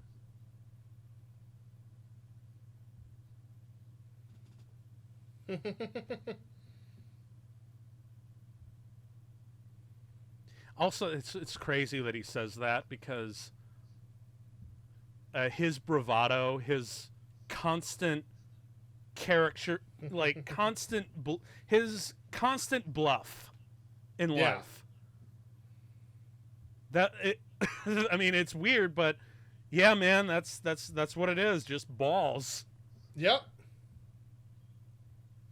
That's all he's done is just bluff his way through all of it. I mean, shit.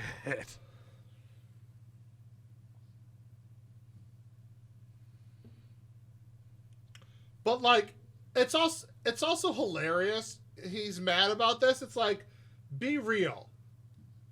In the drug business, if you're not paying off law enforcement somewhere, you are so exposed. Oh yeah, dude, for real. You need to get cozy with them cops, otherwise it's not gonna. Dude. Shit. Man, how ridiculously over the top filmmaking is this?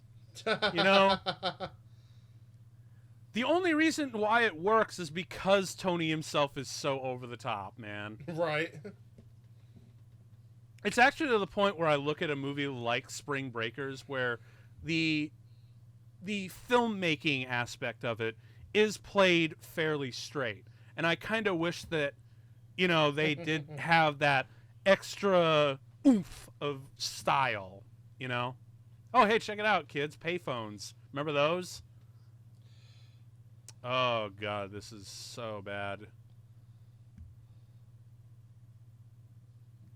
It's so tragic for Gina, man, because she doesn't know any better. Yes and no. I mean, if you're going to a bathroom with a guy, you know what you're doing to a certain extent. Yeah, well, I'm talking about the lifestyle in not just this isolated moment.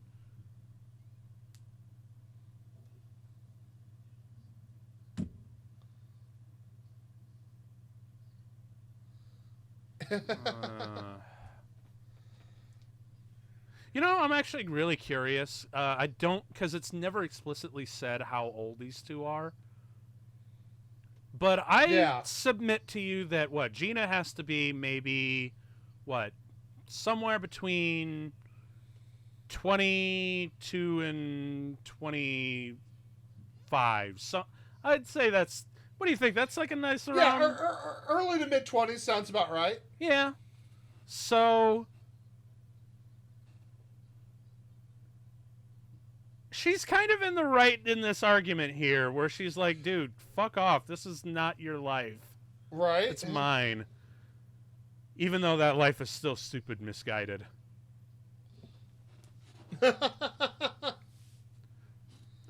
Also, that's another thing about this movie that I totally forgot about. Al Pacino is comically short. Oh, yeah. Because he's like, I think he's like 5'10" at the tallest, and all these other guys are like 6'5", like 6'2", 6'5", or whatever. I'm actually curious how tall he is. I mean, it's probably he is not a tall actor. It's probably gotten different with age, but okay, so he's 5'7", and the dude's 80 now. God, doesn't that fucking make you feel old? Can you imagine, like, people who've seen this for the first time and they were like, oh yeah, Al Pacino is like 80 now, and they're like, wow, I am fucking old. By the way, you mentioned that people, because this is like right after the Golden Globes of 2021, you mentioned how he was looking. Right? Oh, yeah, he would look rough at the Globes. Jesus Christ, man. Like, just Google Al Pacino Golden Globes 2021, and you'll be like, holy hell, I swear to God, I'm going to be pissed off if 2021 claims Al Pacino, because he's seriously still one of my all-time favorite actors. See, I find this scene really interesting, like, the fact that the switchover came so quick. Mm-hmm. Like, well, literally... I guess Lopez has men who can just get shit done.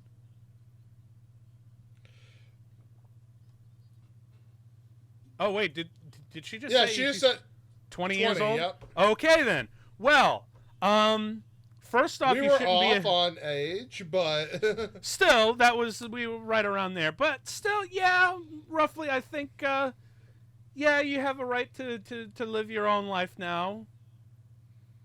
But at the same time, man, dude, seriously, get the fuck out of this lifestyle, man. Because if you want a reason why to get out, this upcoming scene at the club is really a cue. You should stop doing this shit, man. But also, like, I'm sorry, my whole thing with the club here is like, literally, he just tried to shake him down, but was still using him. But because, like, now you're gonna try and kill him that quick? I guess Lopez is just really that pissed off, and he just has that many guys.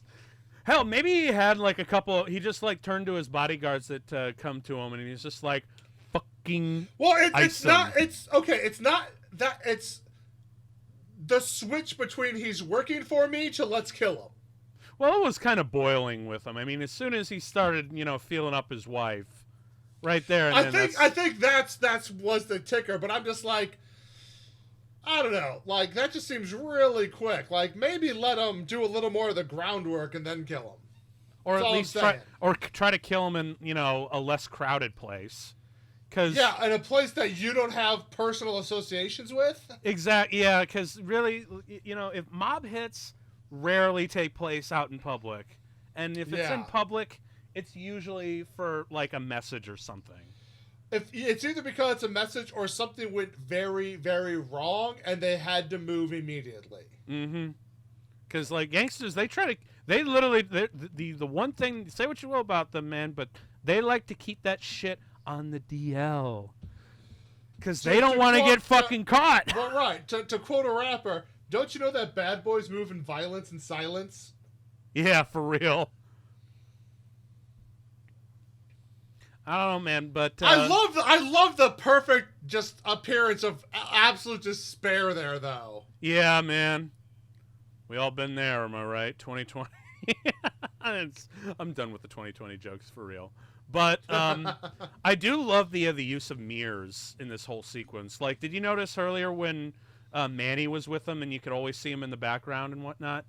Yeah. I actually really love, like, because the mirrors are actually used well enough to the point where they're not gimmicky or anything.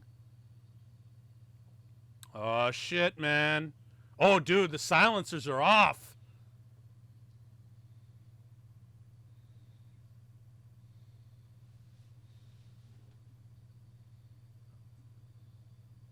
Oh, fuck. Nope. Man, why'd they have to kill the entertainer? What did he do? You know what this reminds me of? What's that? The first rule of fighting in a morgue. Hide behind the fat corpse. Yeah, for real. Oh, shit. Aim low! Oh, damn.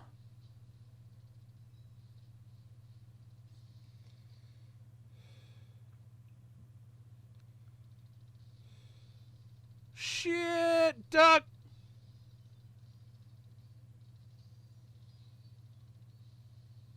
Oh. Lights out, motherfucker. I still got nicked.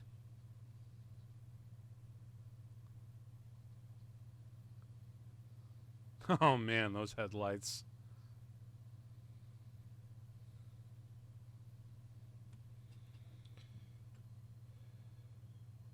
Oh, shit.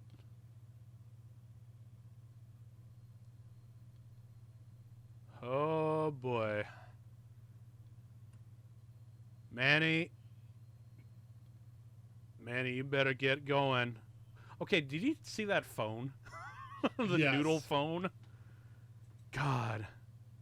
Only in the 80s, man. Well, maybe the 70s, actually.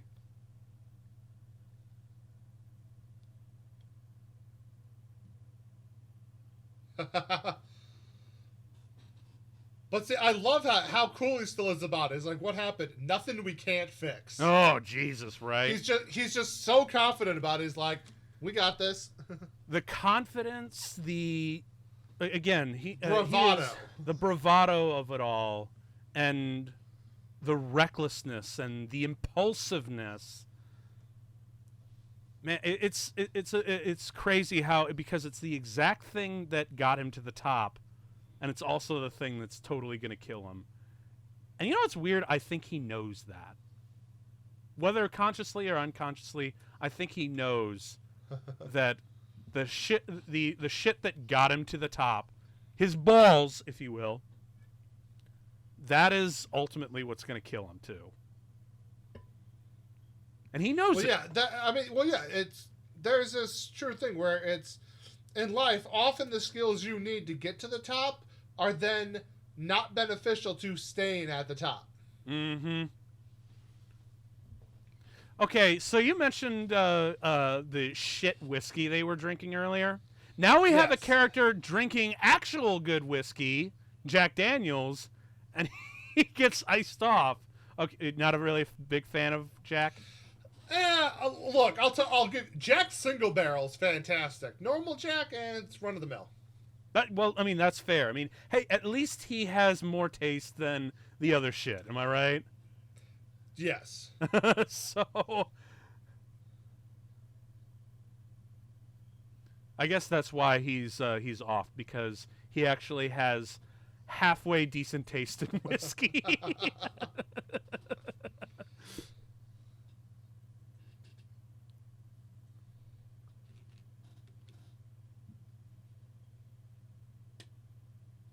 Oh, shit.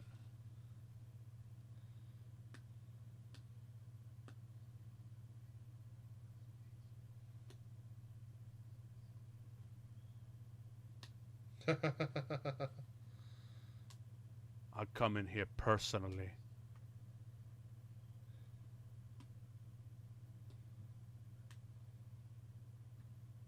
Oh, the gun?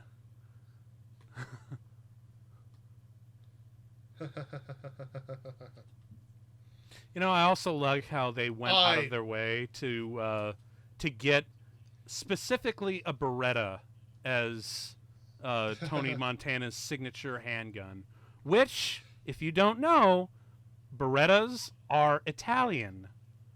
They wanted an Italian weapon to be this guy's signature handgun, just as an homage to the original Howard Hawks movie of the rise of an Italian gangster. I love the play here, though. Like, I really do, where he has his friend call. Like, he wants to verify it before he makes the move. Oh, yeah, man. Which, honestly, is the right way to go about a hit. It's like, you don't whack someone without the right... If you whack someone in power, you better have an okay. Otherwise, you're going to be the guy who gets whacked himself. Which is another great quote from another really great gang film. One of my favorites.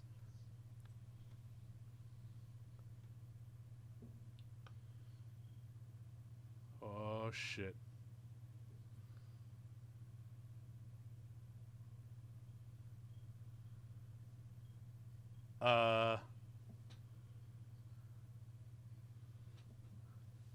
You're the reason why I'm bleeding right now, motherfucker.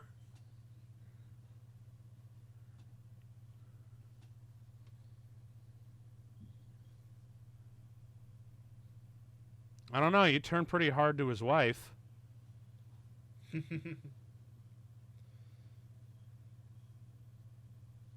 Well, I guess not that hard anyway.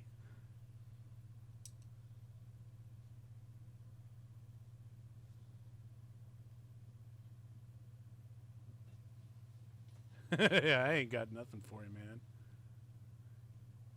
God, look at these. Can you believe these ugly-ass modern art sculptures? Right? What is that even supposed to be? Did he just get them because they're modern art? Oh, fuck. I wonder if Tony just, like, chucked them all out when, after he took over his empire. Because I don't remember seeing any modern art shit in his place after this. 10 million?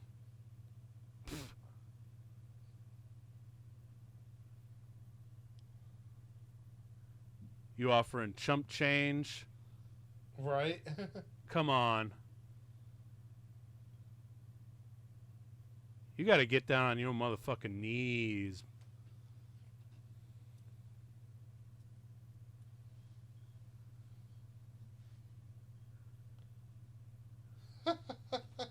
Oh, he knows he's gonna die. Oh, he's now on his knees begging. That's so true. I never did nothing to nobody. You just tried to have him killed. Like, there's a bullet in his shoulder right now. Right?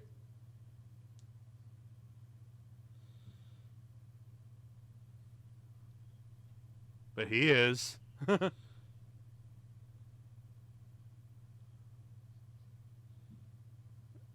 Oh, fuck. Oh! Cold as ice.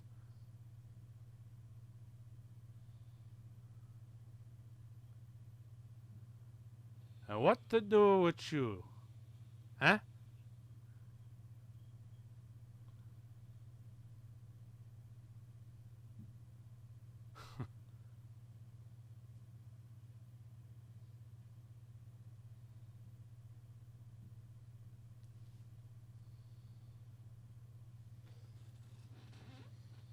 Well, at least he's going out with a little bit more dignity.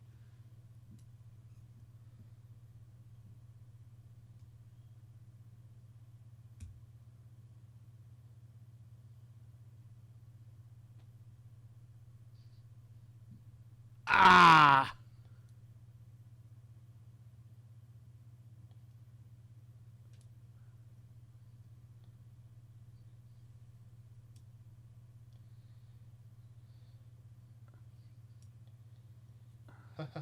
Oh, God.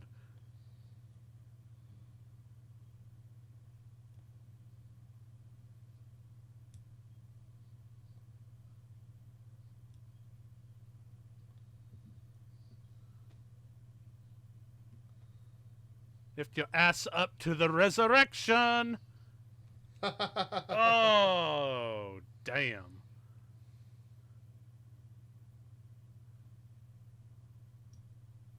Oh, now this I fucking love. Ernie's just... You can literally see the sweat coming off this poor guy. And they're like, you want a job? Hell yeah, I want a job. Hell yeah, I'll take that. Fuck. Hey, thanks. Shit, man. Yeah, that is the proper response. Damn right. Damn right. Like, shit. But see, now your other thing, though, they left. Yeah. So, roll the bodies, clean up the scene. Now you've done him a favor, and you've put a little something in your pocket. Yeah, yeah. Oh, man, dude, can you imagine what the kind of cash that just must have been in the dude's wallet? Shit. I'm saying. That's a nice little extra bonus right there. Although in these days right, it would probably just be like, you know, a month's rent. Right, but what I'm saying is like you showed that like not only am I useful, I got rid of a problem for you without you even asking. Like I can be a help to you. I got you. You're starting yourself off on the right foot. I love how, you know, Michelle Pfeiffer's character, she's only casually horrified. You know how much coke she's on all the time? That's true. And I'm pretty sure she's reaching for more now. Oh, the iconic. The blimp.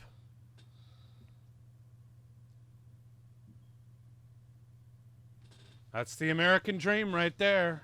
The world is yours. It's all for sale. Yeah, remember when Pan Am used to be a thing? Oh, dude. Yeah, well, back when we thought they were going to be around to go into space with 2001. Nope.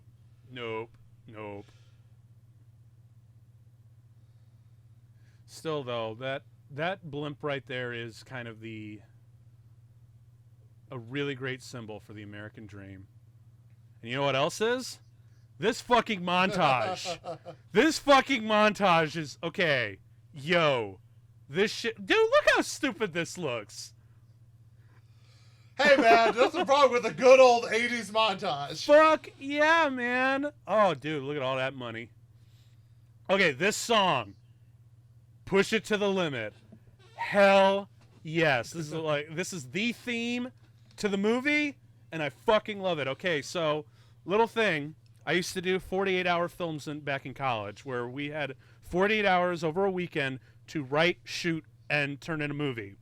And I did about 20 of them in my tenure in college and whatnot. Oh, I love this transition here. Boom. It's so cliched and stupid.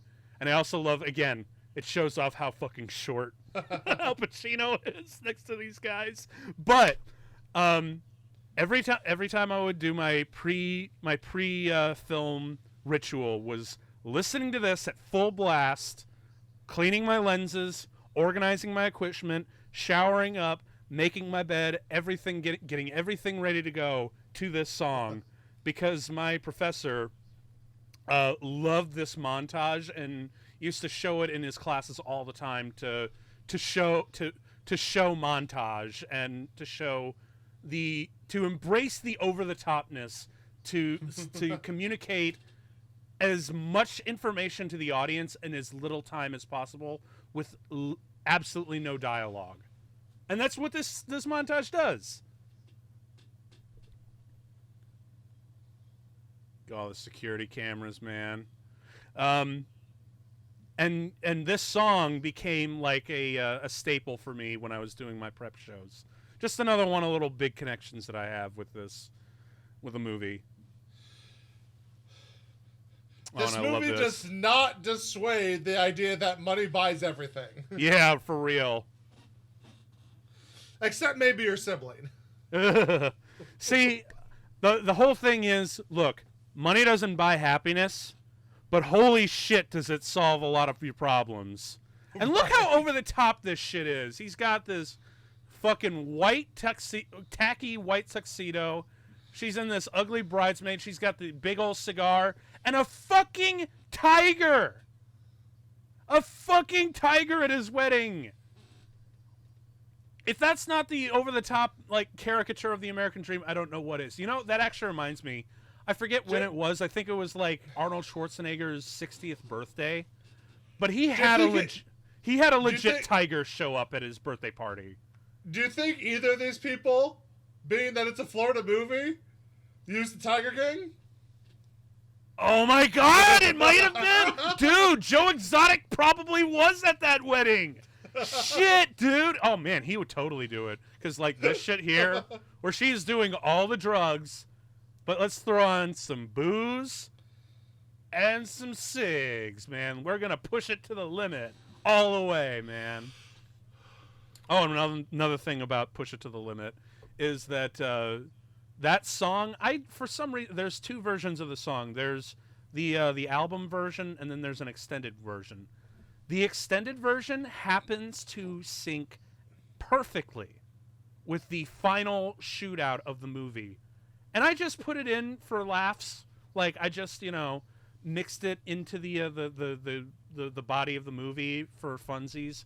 Just when I was just playing around with editing for the first time, I didn't really understand it, but I knew, but I had the instincts for it. So I just mixed the song into the final bit. No edits, no trims, no nothing. It just kind of synced up perfectly. And I put it on YouTube, again, just for funsies. And now it's on my personal YouTube channel. And inexplicably, in the 5, 6, 7 years that it's been on there, it's gotten millions and millions of hits. And I think I contribute that to probably the most popular video that I've ever uploaded, which, again, that's another reason why I was, like, really insistent on doing this movie, because I'm like, this movie made me a little bit famous, yay! I know I'm doing, like, a lot of, like, dumb ego stroking for myself here, but what better movie to do it than Scarface, am I right? Oh my god, don't you also just, like, love-hate his office interior? Like, look how tacky the black and gold shit is. He's got a Coke box for it, and he's got, like, all these, like, exotic drinks, and... Also, I'm not gonna lie, though, I am a little bit jealous of his chair. That is a dope-ass chair. What I find really interesting, though, is that, like, you know, okay, great, you're using a bank to money launder, but, like, come on. Anyone at this, I mean, money laundering 101, you need to have a string of cash businesses. You're in Florida. Where are all your strip joints? Come on, man. Like, get on the ball. Dude, for real. Like, where are your clubs, your strip joints, your dirty bookstores, your laundromats? Like, come on. Yeah, exactly. Like your nail salons. Hell, you gotta have the cash industries. Dude, you know what would have been fucking amazing if he had done?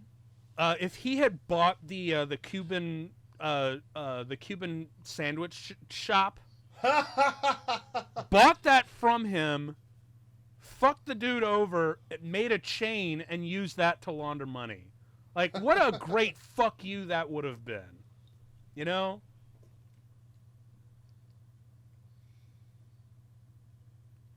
Like, dude, for real, if you're gonna launder money, you need to get some, like, major business investments. Like, come on. I also find that hilarious. Is like Guineas, I don't trust them. It's like, you mean the people who gave you your career? Yeah, dude, he made a career playing mobsters. Like, oh gosh, playing Italian mobsters. Yeah, well, Al Pacino himself is Italian, so. Well, right, but it's just funny.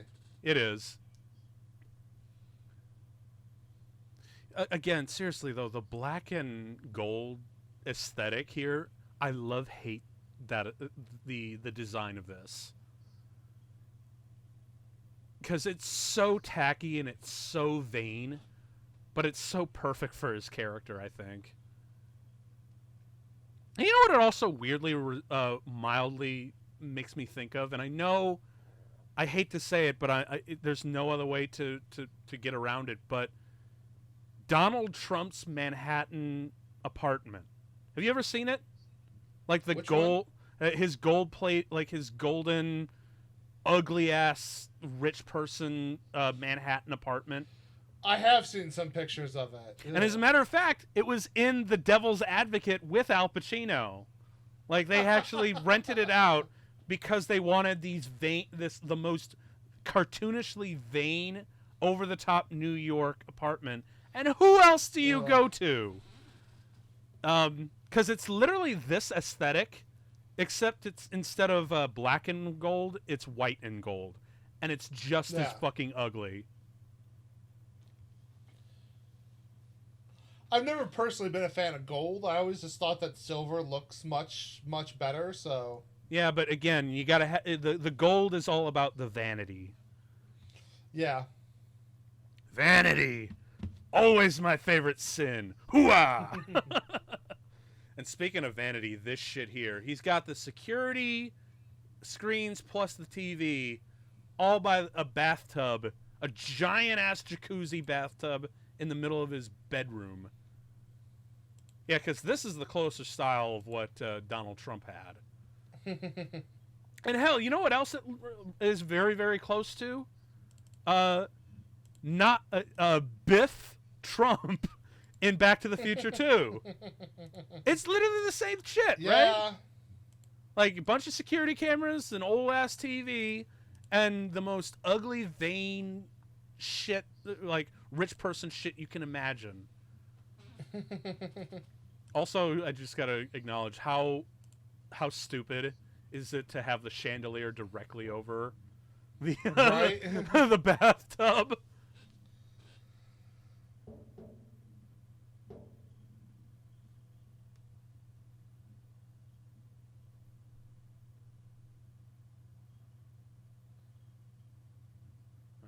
shit. They're talking about me now.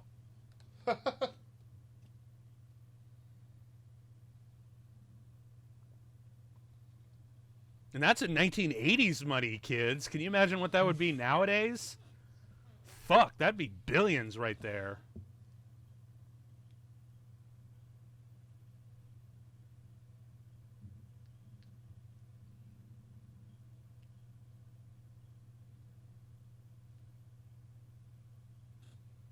I mean, in a weird way, they're right, but in no respect should cocaine ever be legal. You know? Well, I mean, I'm not saying it should be legal, but it should certainly be decriminalized, and all emphasis should be on treatment.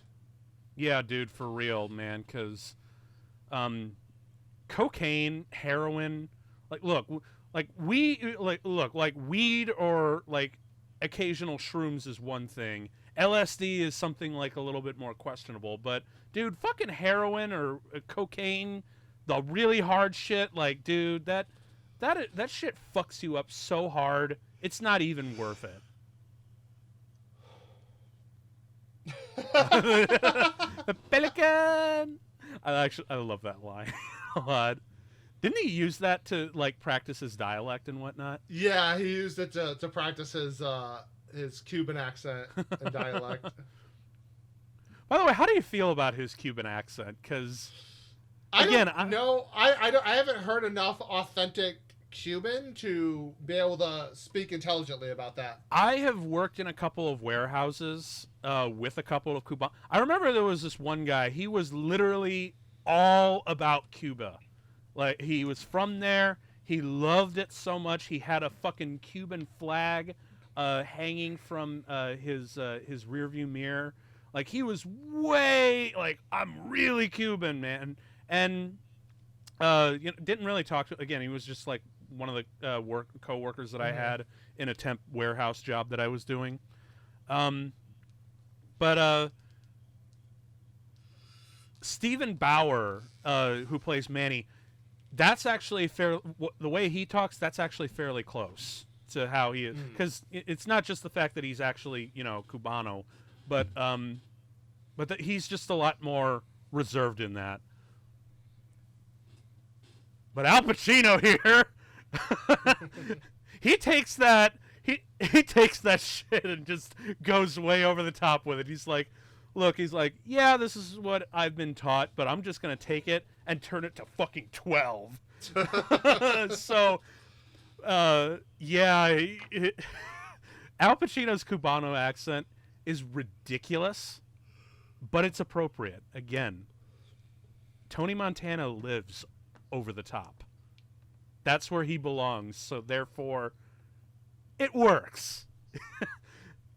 And I think that's just also a really great contributing factor to Al Pacino's or Al Pacino's talent, because he knows he knows exactly what he gets into, and he knows instinctively how to go over the top in the right way. The dude, he is the Tony Hawk of acting, man.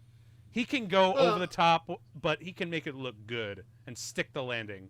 Yeah, I mean, I'll agree. Like, Pacino's really, really good at doing, as you said, over-the-top stuff. But again, he skirts the line well enough where it's never to the point where you're like, oh God. Yeah, exactly. It's never cringe. And you know what's weird? Looking at this shot right here where he's just yelling and screaming alone in this wide shot of this stupid, vain thing. You would think that shit would be cringe, but it's not. It's actually weirdly compelling. Yeah. It is. Well, it's weirdly compelling for me, and I know for a lot of other people, especially the cultural zeitgeist. Because he has that weird, base of sadness in him. Or maybe not sadness, but soullessness, again. I think that's what it is. Shit, man. That's a lot of money.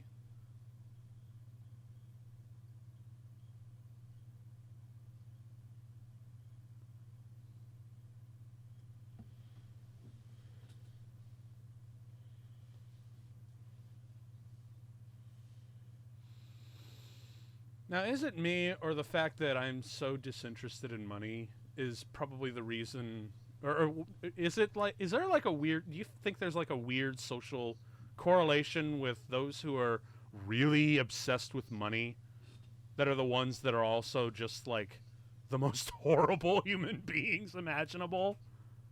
Or is that just me, you know, as a unfortunate, I don't want to say victim, that feels too hard, or an unfortunate witness to the late stages of capitalism?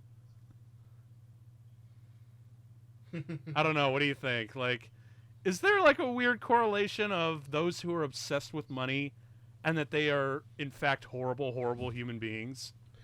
I mean, I don't think it's a weird correlation. I think it's people who put all their focus there, miss out on the things that truly make life worth living, and so then they become more and more horrible.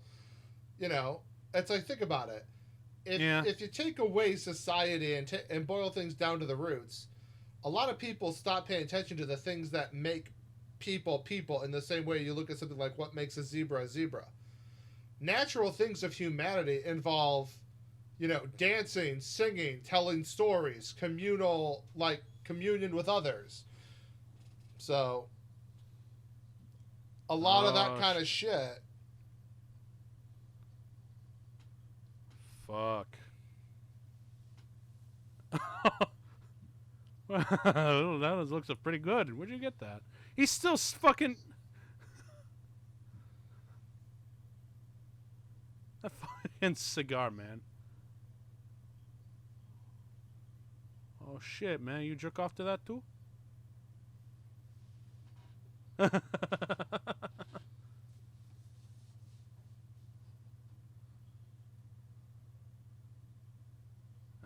He's in trouble.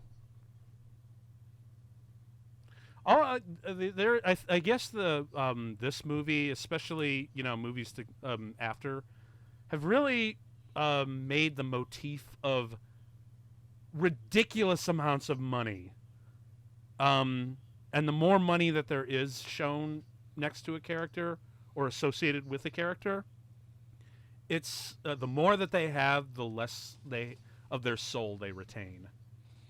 Yeah. And nothing. I think probably one of the most blatant examples of that was with The Wolf of Wall Street in 2013, because that's just all about the excess.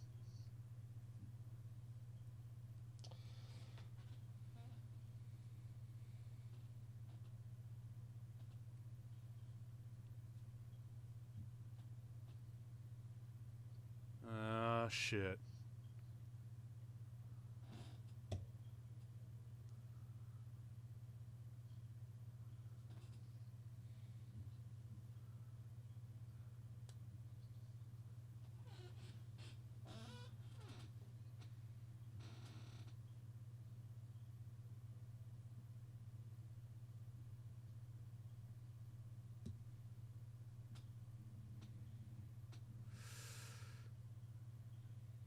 Yeah, you've been there, but in a totally different country, sir. Right. Dude, with his status now, the kind of dude in 1980, with his status and his money, the time that he could be doing, he could probably be living better than me right now.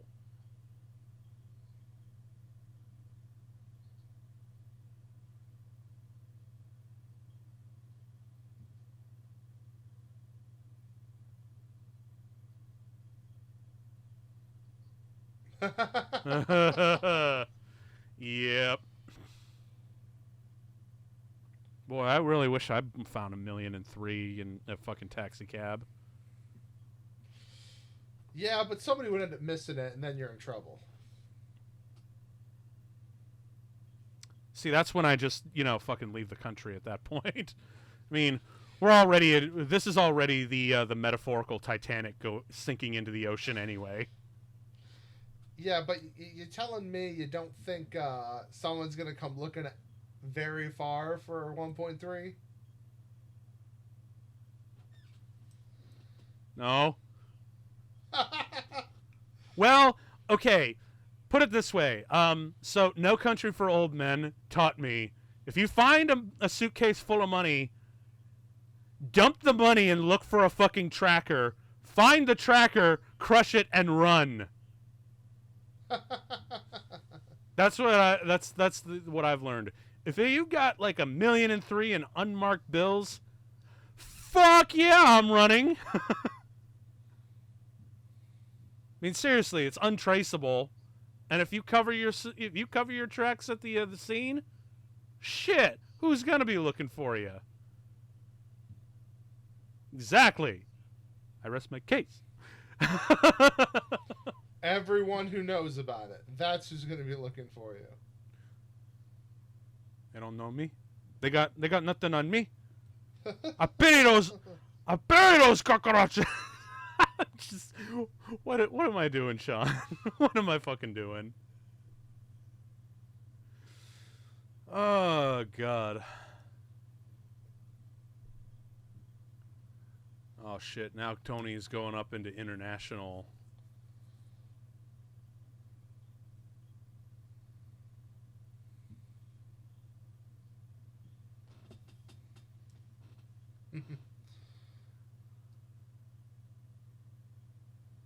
Oh man, dude, that is super 80s.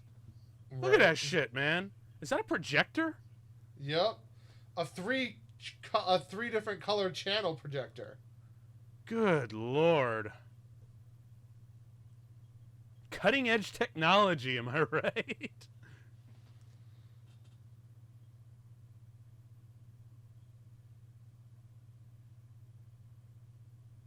Oh, they don't like that shit at all.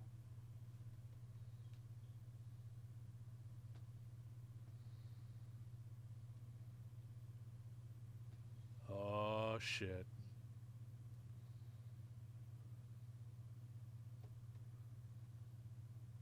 They don't like that shit. No. Nope. Nope.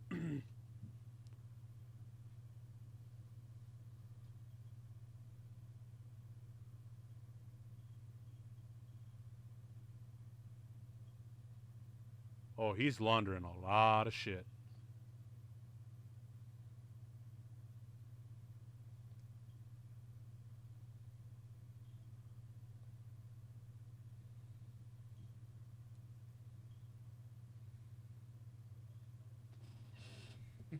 Oh boy, man! Don't you just love the dramatic zooms in this shit, man? Oh yeah, I mean, like, I do really enjoy the camera work in this movie.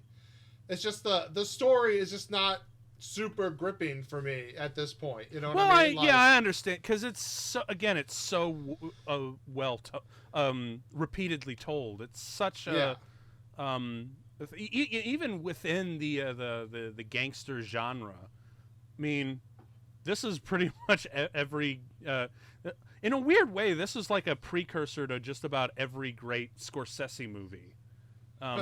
It's just like a male protagonist who starts at nothing, works his way to the top, has and is overcome by his pride and excess, and usually there's a woman in there that he feels guilty about, or just completely abuses the entire time.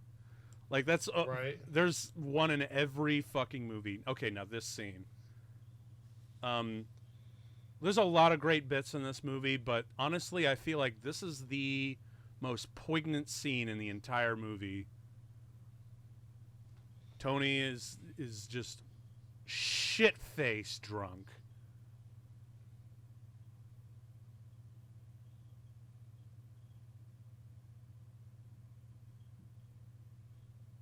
But no, this is probably my favorite scene in the whole movie, because again, it's the truthfulness in it, and the honesty, and how shameless that honesty is. I mean, honestly, Tony might as well have like a giant vomit stain on his shirt right now. You know?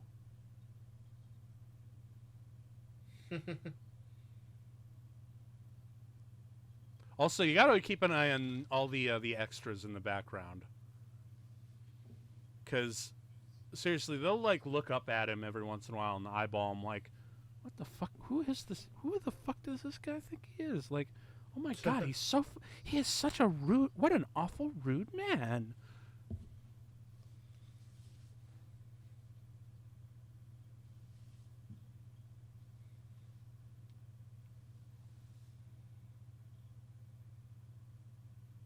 Having a little bit of too much up the nose, huh?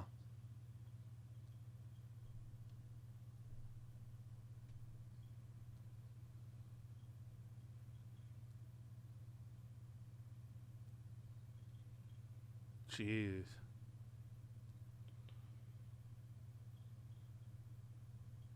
So it's right here where I think that Tony finally fucking gets it. He is given up whatever bits of a soul that he ever had for all this, and he realizes for what? For fucking what? Because like you said, well, earlier in the podcast, like where we said, like you know, how money just eats away and makes you forget what's really worthwhile in life. I think he finally realizes what he lost. Yeah. But he's so far gone and he knows it that he just looks at it with the same kind of apathy and coolness as he would to another gun in his face. Well, what else can he do at this point? Exactly. Although the real tragedy is, he probably could try to turn himself around almost. If he really wanted to. Oh, he easily could, but he has no concept of anything else in life. Yeah. It's the... Oh, dude. And also, Michelle Pfeiffer, this is probably her moment to shine. Look at the rage at her, man.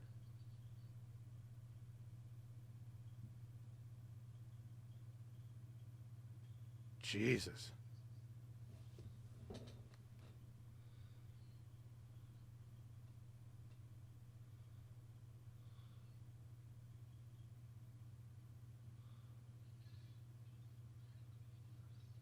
Shit.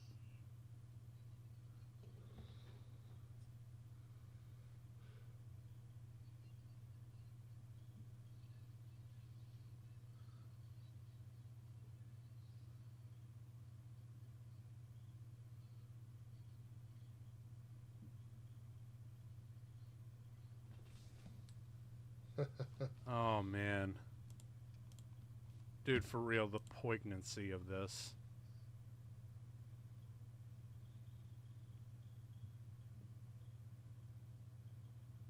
And also, I'd like to rewind back again.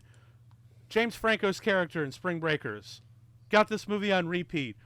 What's going through his mind when shit like this happens?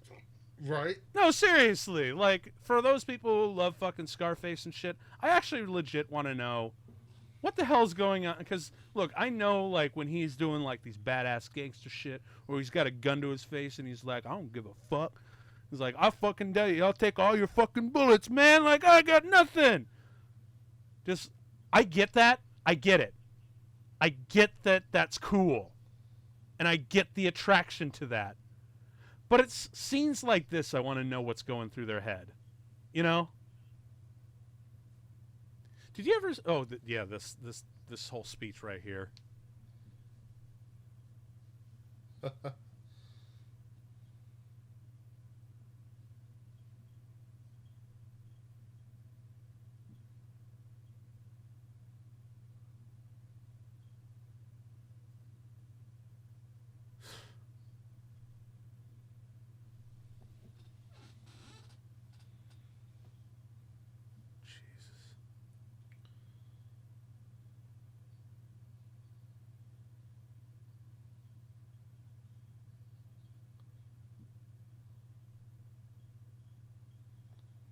So say goodnight to the bad guy. No.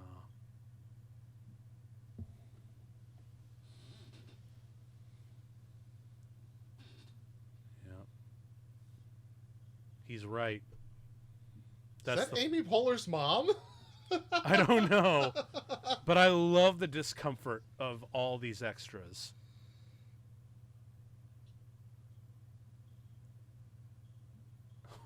Oh, shit.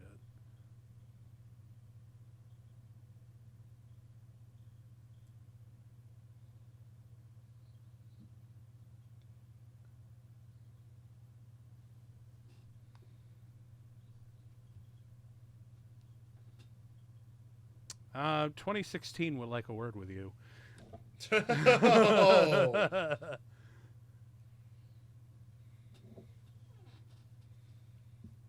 Although, weirdly enough, Tony Montana probably would have made a better president.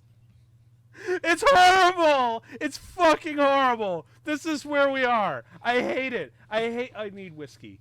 I mean,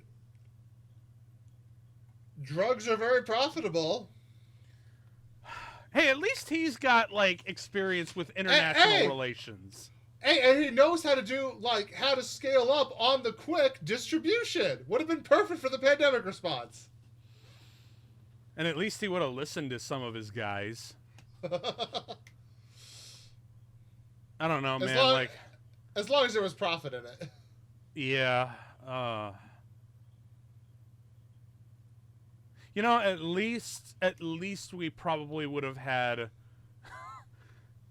if he rose to the White House somehow, despite not being born in this country, somehow I feel like he would have actively killed someone.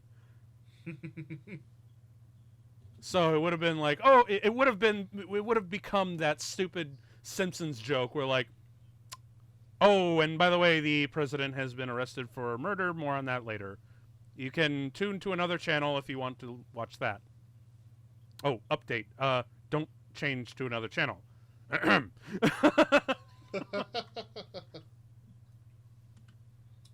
shit. Are they in Chicago right now? I think they said New York. Okay, well, yeah, you're right. The setting is in New York, but I think... I don't know. I think I saw some of the one of the buildings from Chicago out there. Maybe they. Oh wait, no, that's definitely Chicago. I can see I can see the art museum. I know. I know Michigan Avenue like the back of my hand, man. So they must have shot on location in Chicago for this, but they had a little bit of New York as well. Because they had the UN. Oh, shit.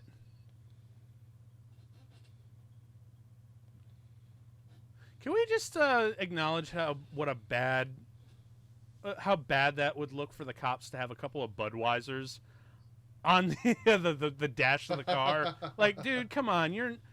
I don't care if it's New York or where. You're gonna get like a cop like be like heckin' sus.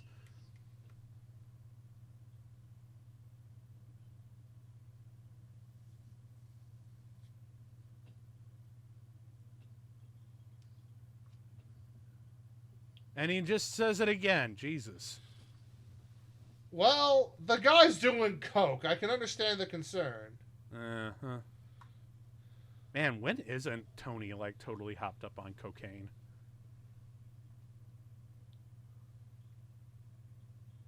Oh, shit.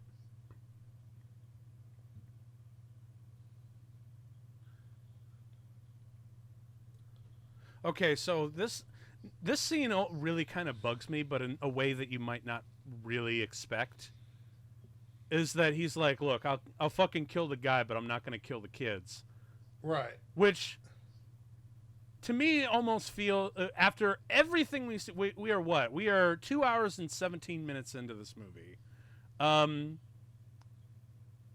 don't know, just the fact that the character that I've seen so far, he feels like one of those characters that just has no redeeming qualities whatsoever. And because a lot of people like point this out, he's like, oh, Tony does have morals. He's not going to kill a kid. He's got his own set of rules, man. I'm like, dude, if he had any like real set of morals or sympathy, he would have kept Gina fucking out of this life as far away as possible from the get-go. And I feel like this is like the one weak part of the script where they use kids as a cheap ploy. Well, it's because they haven't shown any level of morality previous to this. Like, had they had some baseline established, I guess. It's the one thing that feels kind of cheap, sort of, in a way. That's the only real criticism I have with the script. Because it just I don't know, it just feels a little too, and especially because of after all the shit that he's done. Right. But in a way, I guess that's the other reason why a lot of people weirdly idolize Tony Montana, even though they should totally should not. Yeah, they probably should have just had him kill the guy and the kids and everything, because Tony really should not have any redeeming qualities whatsoever. Although this right here is right up his alley for his character, where he's just impulsive. He's just totally impulsive of his actions.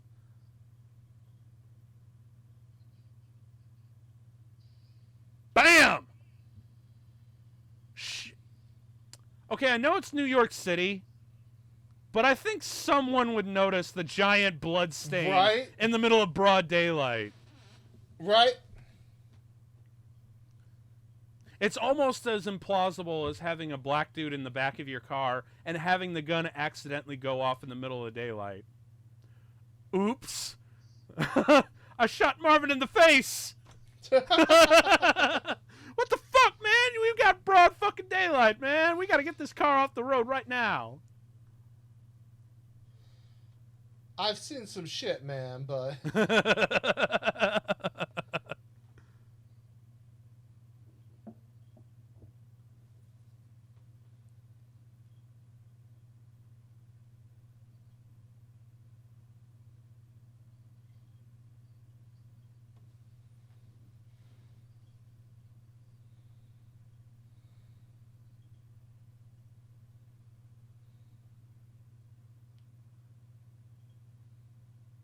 Oh, boy.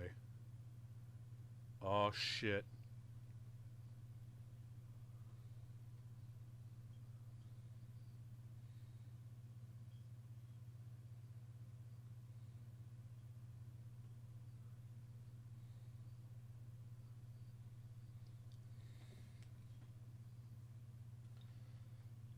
That's a lot of compounding failure all at once.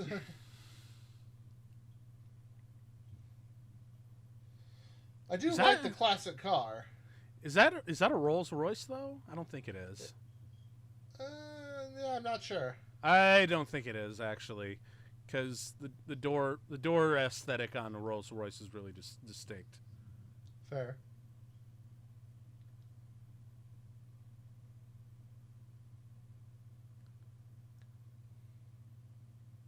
Man, I'm not gonna lie.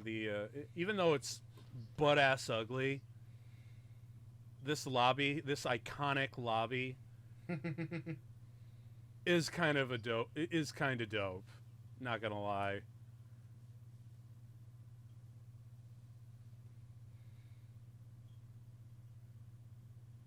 Oh shit.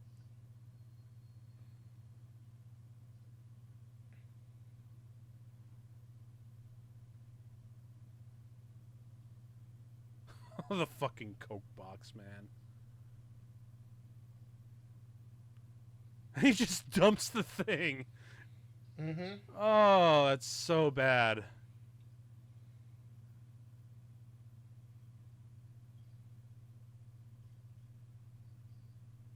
Oh, Lord.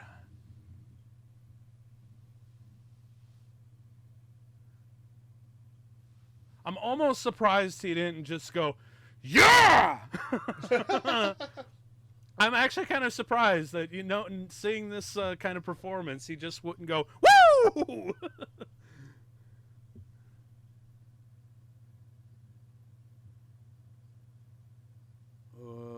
He's pissed.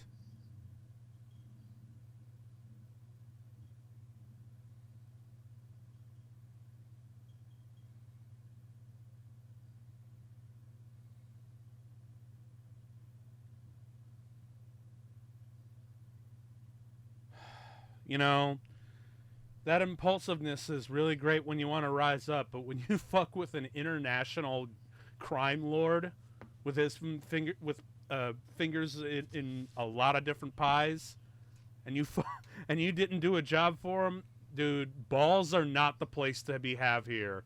You got to get down on your motherfucking knees and you plead your case explicitly and pray. Right, like that. See, this is. He started thinking that he was top dog, and it's like, no. Nope. Like, if he wanted to be top dog, he should have been living in Sosa's mansion by now. Well, that's just it. It's like, you're not top dog if you are the distribution and seller man. Mm-hmm. You're not producing it. You're selling it. Like, you got to be the producer if you want to be the top dog in that business. Yeah, basically what? He is the, if Sosa's like a producer, like a movie producer, at best, what's this guy? Like, maybe a director? No, he's distribution. He distributes it. Oh, okay. So he... So it's like they have to go through him to get what the producer made, but the producer still made it. He didn't. Mm-hmm.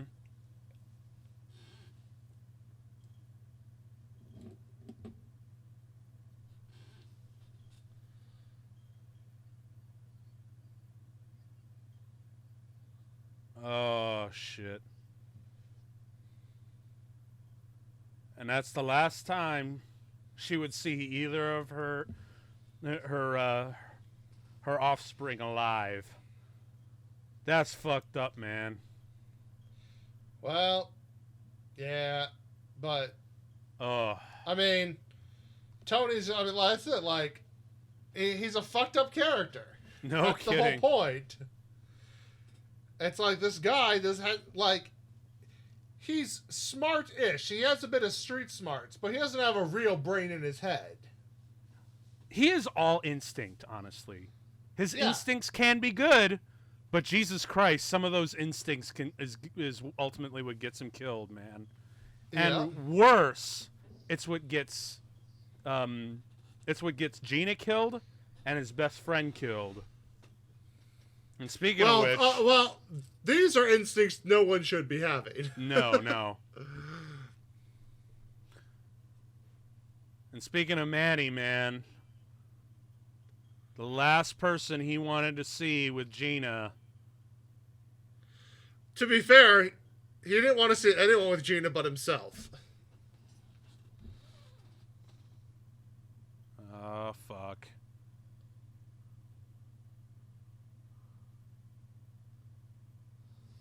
Although I do really love the reveal. And I also love how it's handheld right now. And it isn't until... Oh, shit. Oh, shit. And she's happy because it's her brother. And she's happy to see her brother. Yep. And this guy should be totally ecstatic that his best friend is with his sister, knowing that he's going to take care of her. But nah, man. If Gina's part of his world, and if he can't have a huge piece of his world, no one can.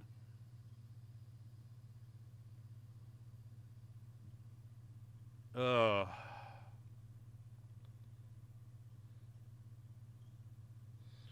It's like you just killed your best man, like literally your top lieutenant, who has helped you through everything, who even got you set up in this country.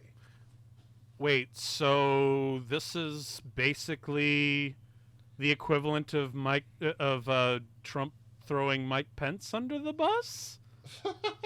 I'm sorry, dude. Look, I can't. Look. The whole thing is with Donald Trump is literally life before the presidency was not that far from Tony Montana. It is cocaine and hookers and golf courses and helicopters, and it was just nonstop fun. So the only thing missing from here is the guns and murder, which, to be fair, I'm still guessing wasn't that far removed from that hit lifestyle anyway. Point is, I would not be surprised. But yeah, man. Also, didn't Macbeth do the same thing to one of his top lieutenants in the towards the final act? I don't remember. It's been a hot minute since I've read Macbeth. I haven't read that since high school.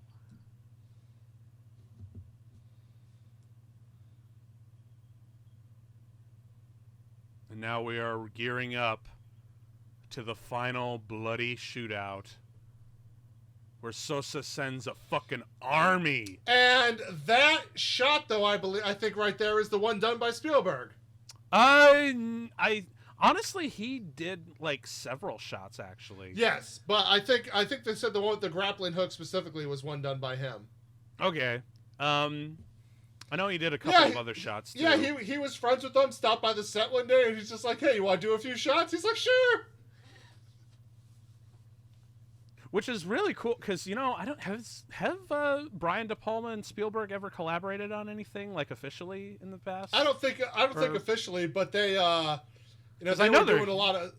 Yeah. They're friends who were doing a lot of stuff together when they were younger and coming up, so, you know, they just visit each other's sets and shit, because... Yeah, and, I imagine, well, I think it probably was a little bit more than just, like, 2 or 3 shots or whatnot.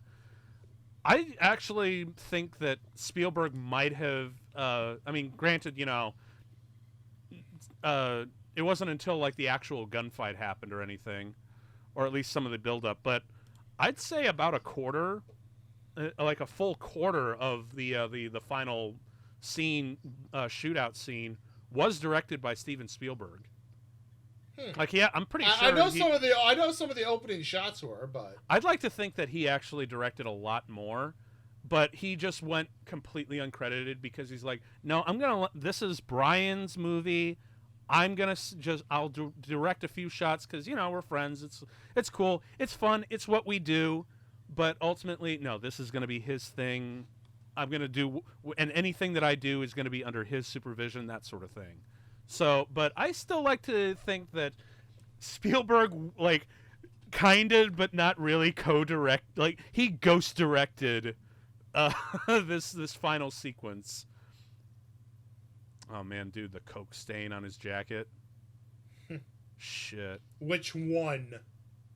All of it. You're gonna, the war's coming to you, sir, I assure you. Only in the video game sequel. Sorry, Tony. But, oh, this shit right here. Just in a giant fucking mountain of it.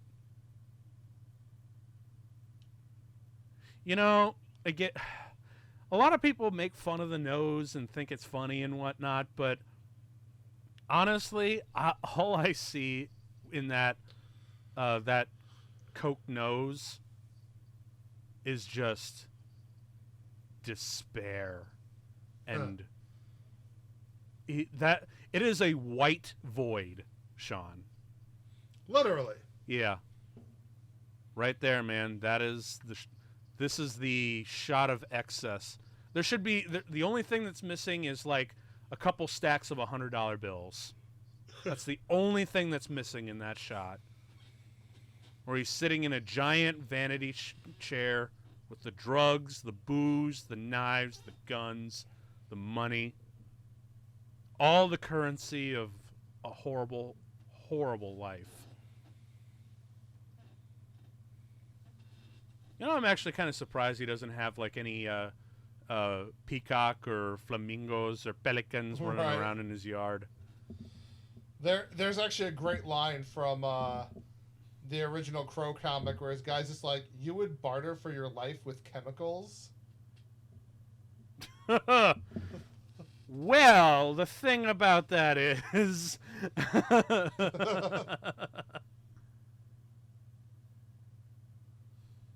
oh, by the way, did you know this mansion was right next door to Richard Nixon's old place?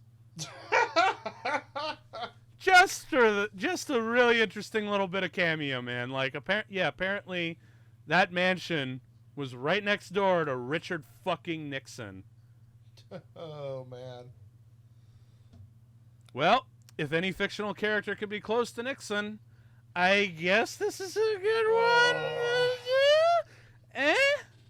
I mean, he's paranoid like Nixon, which is why he has the fucking security cams going 24/7, 365. Well, and he certainly doesn't have the qualms about living around and being involved with terrible people. Mm-hmm.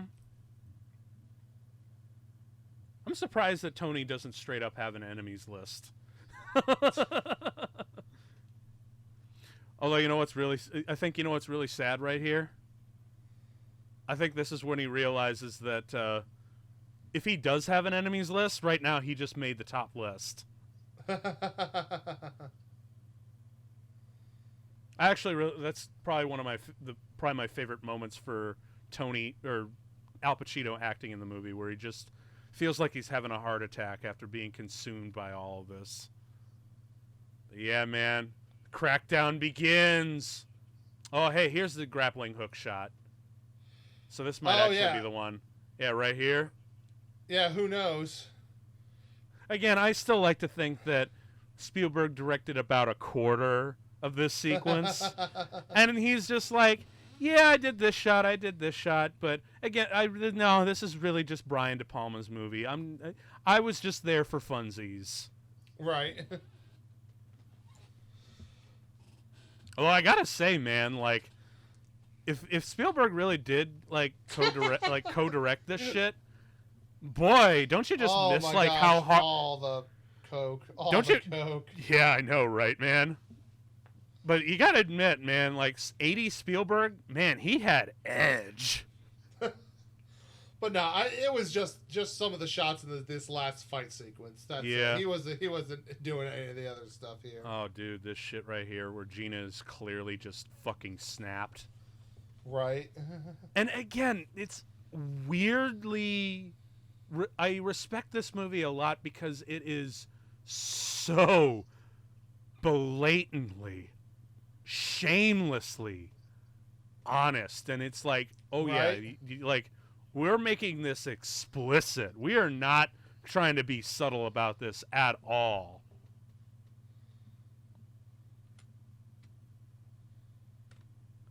And you know what the most horrifying part is? He's probably got like a weird boner right now under that desk. Just, ugh. Oh, fuck. Fuck.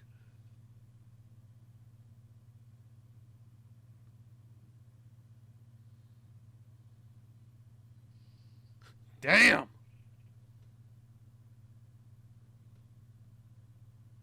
You better aim for the head, man.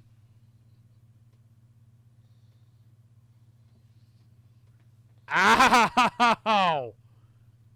Okay, I'm really... boy, man, I really hope that didn't graze his artery. I don't think it did. What's it matter? Well, that's true, but oh, shit!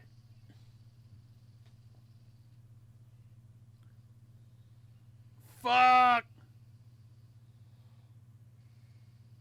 Oh, damn! Shit! Well, jig is up, man. It's all out war from here on out, man.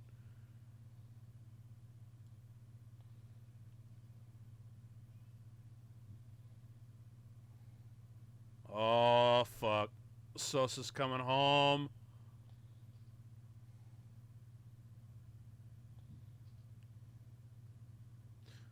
Although, you know what? The fact that he got shot... Oh, this. Damn! Damn! That's some hardcore shit right there. But no, the fact that he's still moving like that, that couldn't have hit his artery. Otherwise, he'd be dead right now. Oh, dude, you're dead in a minute if that artery gets severed. Yeah, you're dead. So I guess missed the artery. This is still creepy. So bad. Seriously, to like hardcore fans of this movie, I really want to ask, what do you guys think of this scene here? Okay, I don't want to. No, I don't want to see the search history for hardcore fans of this movie. No, just hell nah. You know, I think even like like other movies have tried to dissuade that shit. Like, have you ever heard of the movie called Juice? It's with Tupac and Omar Epps. Yeah, great movie. But in the beginning of the movie, I think it's that movie. They're watching Scarface and like, see how fucking badass Tony Montana is, and they point, and one of them has to point out, and he's like, yeah, but the dude gets fucking killed at the end. Like, right? It's not fucking worth it. And it's amazing that we have other movies to make that point that this movie is already trying to make, but we fall in love with it for such the wrong reasons that we have other movies to tell us otherwise. Isn't that really weird? A weird phenomenon in art. Yeah, but it's like, he made all the wrong choices. Even with an assault of that size, did you pick your point, like found a choke point, and had your guys on guard assembled, you probably could have taken this crew, but you didn't. Mm-hmm. If these guys didn't take out his guards so quickly and effectively, with the amount of cocaine-fueled rage that he's got right now. Nah, I mean, one guy against that, no. And his guy's been better organized. That's what I'm saying, though, is that if his guys were better organized and had, at least taken a few more, several more out, Tony probably could have made it out of there. And then... So even though he fired a blank, because of how he held it, he still burned his hand. Yep. They burned his hand real hard, but that allowed the production team, while he was healing up after Al Pacino burned his hand, they were able to really hone their craft for this end sequence, and it fucking shows. Damn! Boom! Left and right. Boom! Down the stairs. Next guy, another one down the stairs. 3 of them. Boom! Multi-hit combo! Jesus. So, at the beginning of the movie, if you were actually watching this with the bullet and F-bomb counters, this is the sequence that revs up the bullet count. Just like all the motherfucking bullets get going. Shot again. So he's been shot, 3 times now? Let's actually count how many times this son of a bitch gets shot. He's been shot 3 times so far. 2 in the shoulders, 1 each, and 1 in the leg. Damn. Oh, gotta load up another grenade launcher.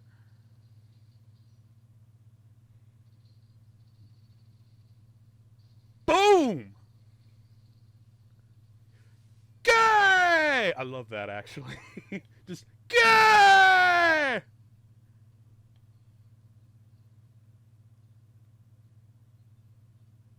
Damn.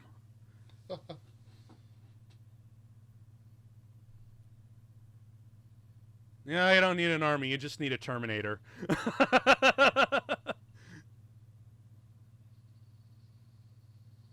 Shit.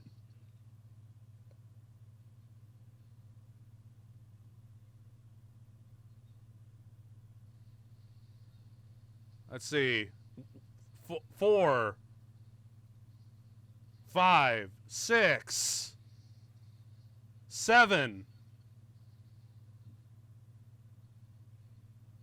at least 7 times, and number 8. Boom. Oh, dude, the blood. Jesus Christ.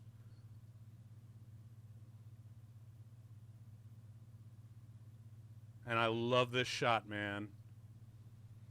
Pans up to his dead corpse, where the world is still yours. Hey, man, he was right when he talked to Manny, man. I'm getting the world and everything coming to me. And he got it, man. Dude, Jesus Christ.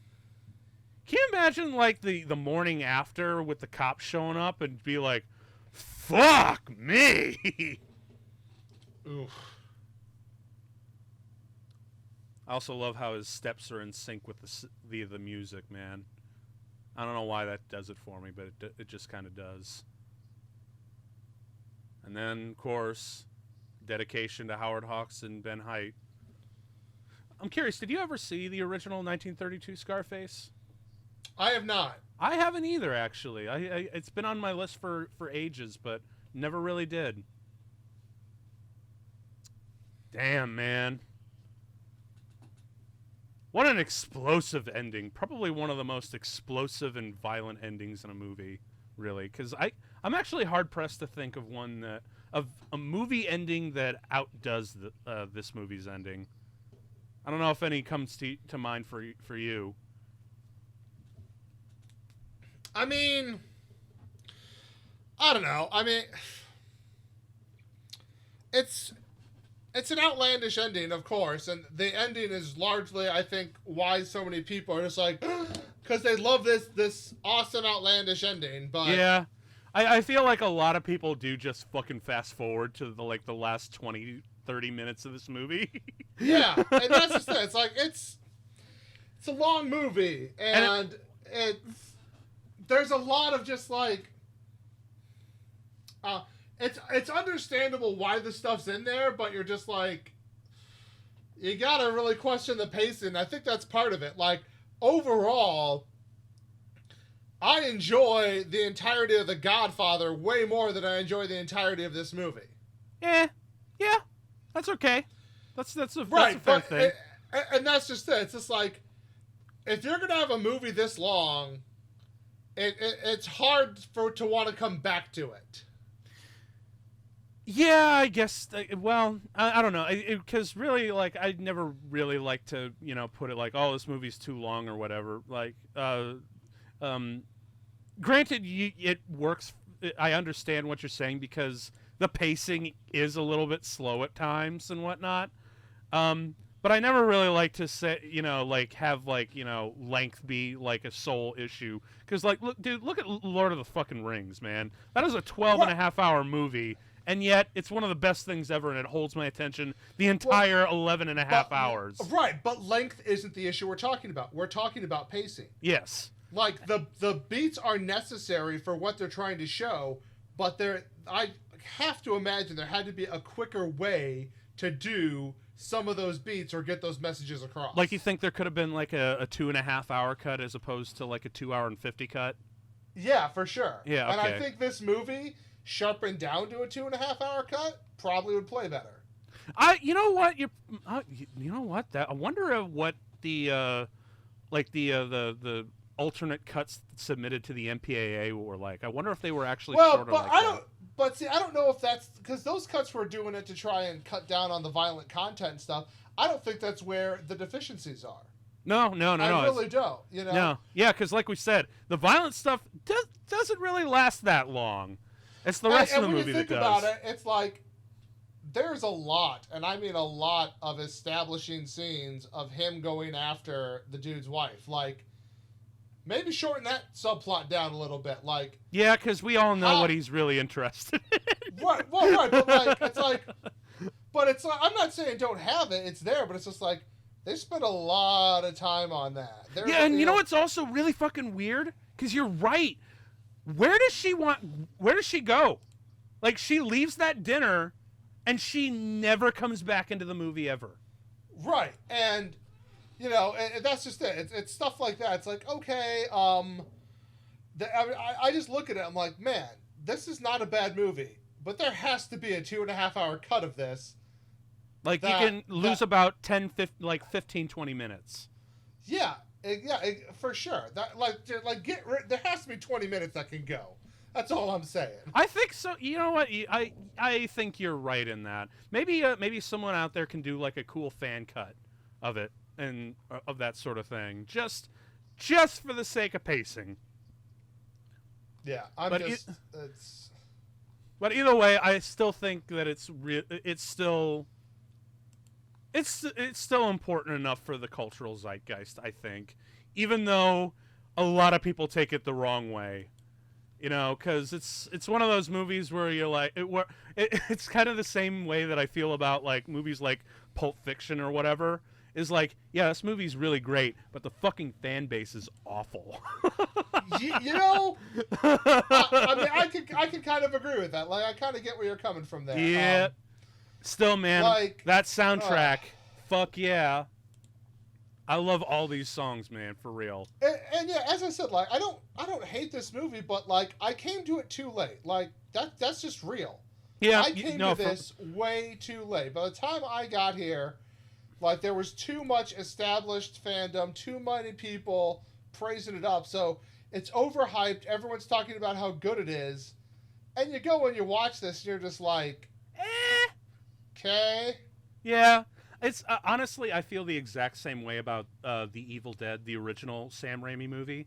I watched it, the first time I watched it, I was 24, 25. I should have watched that movie when I was 14. Because if you've watched that movie and you know about, you know, the angry molesting tree, and you know all these things, and you know about the, the iconic final shot, like, if you know all these things and it's been hyped up, it's Yeah. Yeah, like, after, like, when I've had, like, a, 3, 4, 5 years of college-level education in film and experience in it, and plus, my own personal journey in educating myself, seeing, The Evil Dead is kind of a meh experience because. Okay, but see, while I agree with you, but to me, the point of seeing The Evil Dead is to then see what they, like, okay, to me, it's a learning experience, and by that I mean, it became a cult classic that they then essentially really just remade with Evil Dead 2. And to me, that shows, here's how you do something on a budget, but still make it fun and interesting. And here's what you do when you now have a better budget and can do it how you want. I actually haven't seen any of these sequels yet, so now I'm going to have to do that. Evil Dead 2 is basically like the just same fucking movie. Yeah. It's the same movie. So I'm telling you, go watch Evil Dead 2, having the awareness of Evil Dead 1, you'll be like, oh shit. And to be fair, like, while I enjoy what, what the director did, but my gosh, Bruce Campbell, like, oh my, like, he is great. And he is even better when they're now doing it to play it up. And so you gotta watch 2, you gotta watch Army of Darkness, like, it's so good. I'm going to have to watch both versions of Army of Darkness because I hear it gets crazy. Right, but, like, you have to be down for, like, let's get goofy. Well, I kind of already got that when I saw the first one and I saw Bruce Campbell's just face, Well, but that's also what's kind of funny is, like, the first one, they're like, we're making a horror film. The second one, they're like, we're making a horror film. You know what? We might have to do that for next season when we do the Halloween specials. Maybe. We don't know. I don't see why not. But either way, we're sticking back to Mob March. And, hope you guys have enjoyed this one. Next week, we've got a much less known movie. I actually haven't seen it yet as of this recording. But I'm definitely going to be diving in just about as soon as we're done. And you might not know it, actually. It's one that's kind of on the DL. This one's not a big classic like the last 2 that we've done. I would argue that I'm not going to spoil the name of it right now. I would argue that it is indeed a classic, but that you just hadn't been paying attention.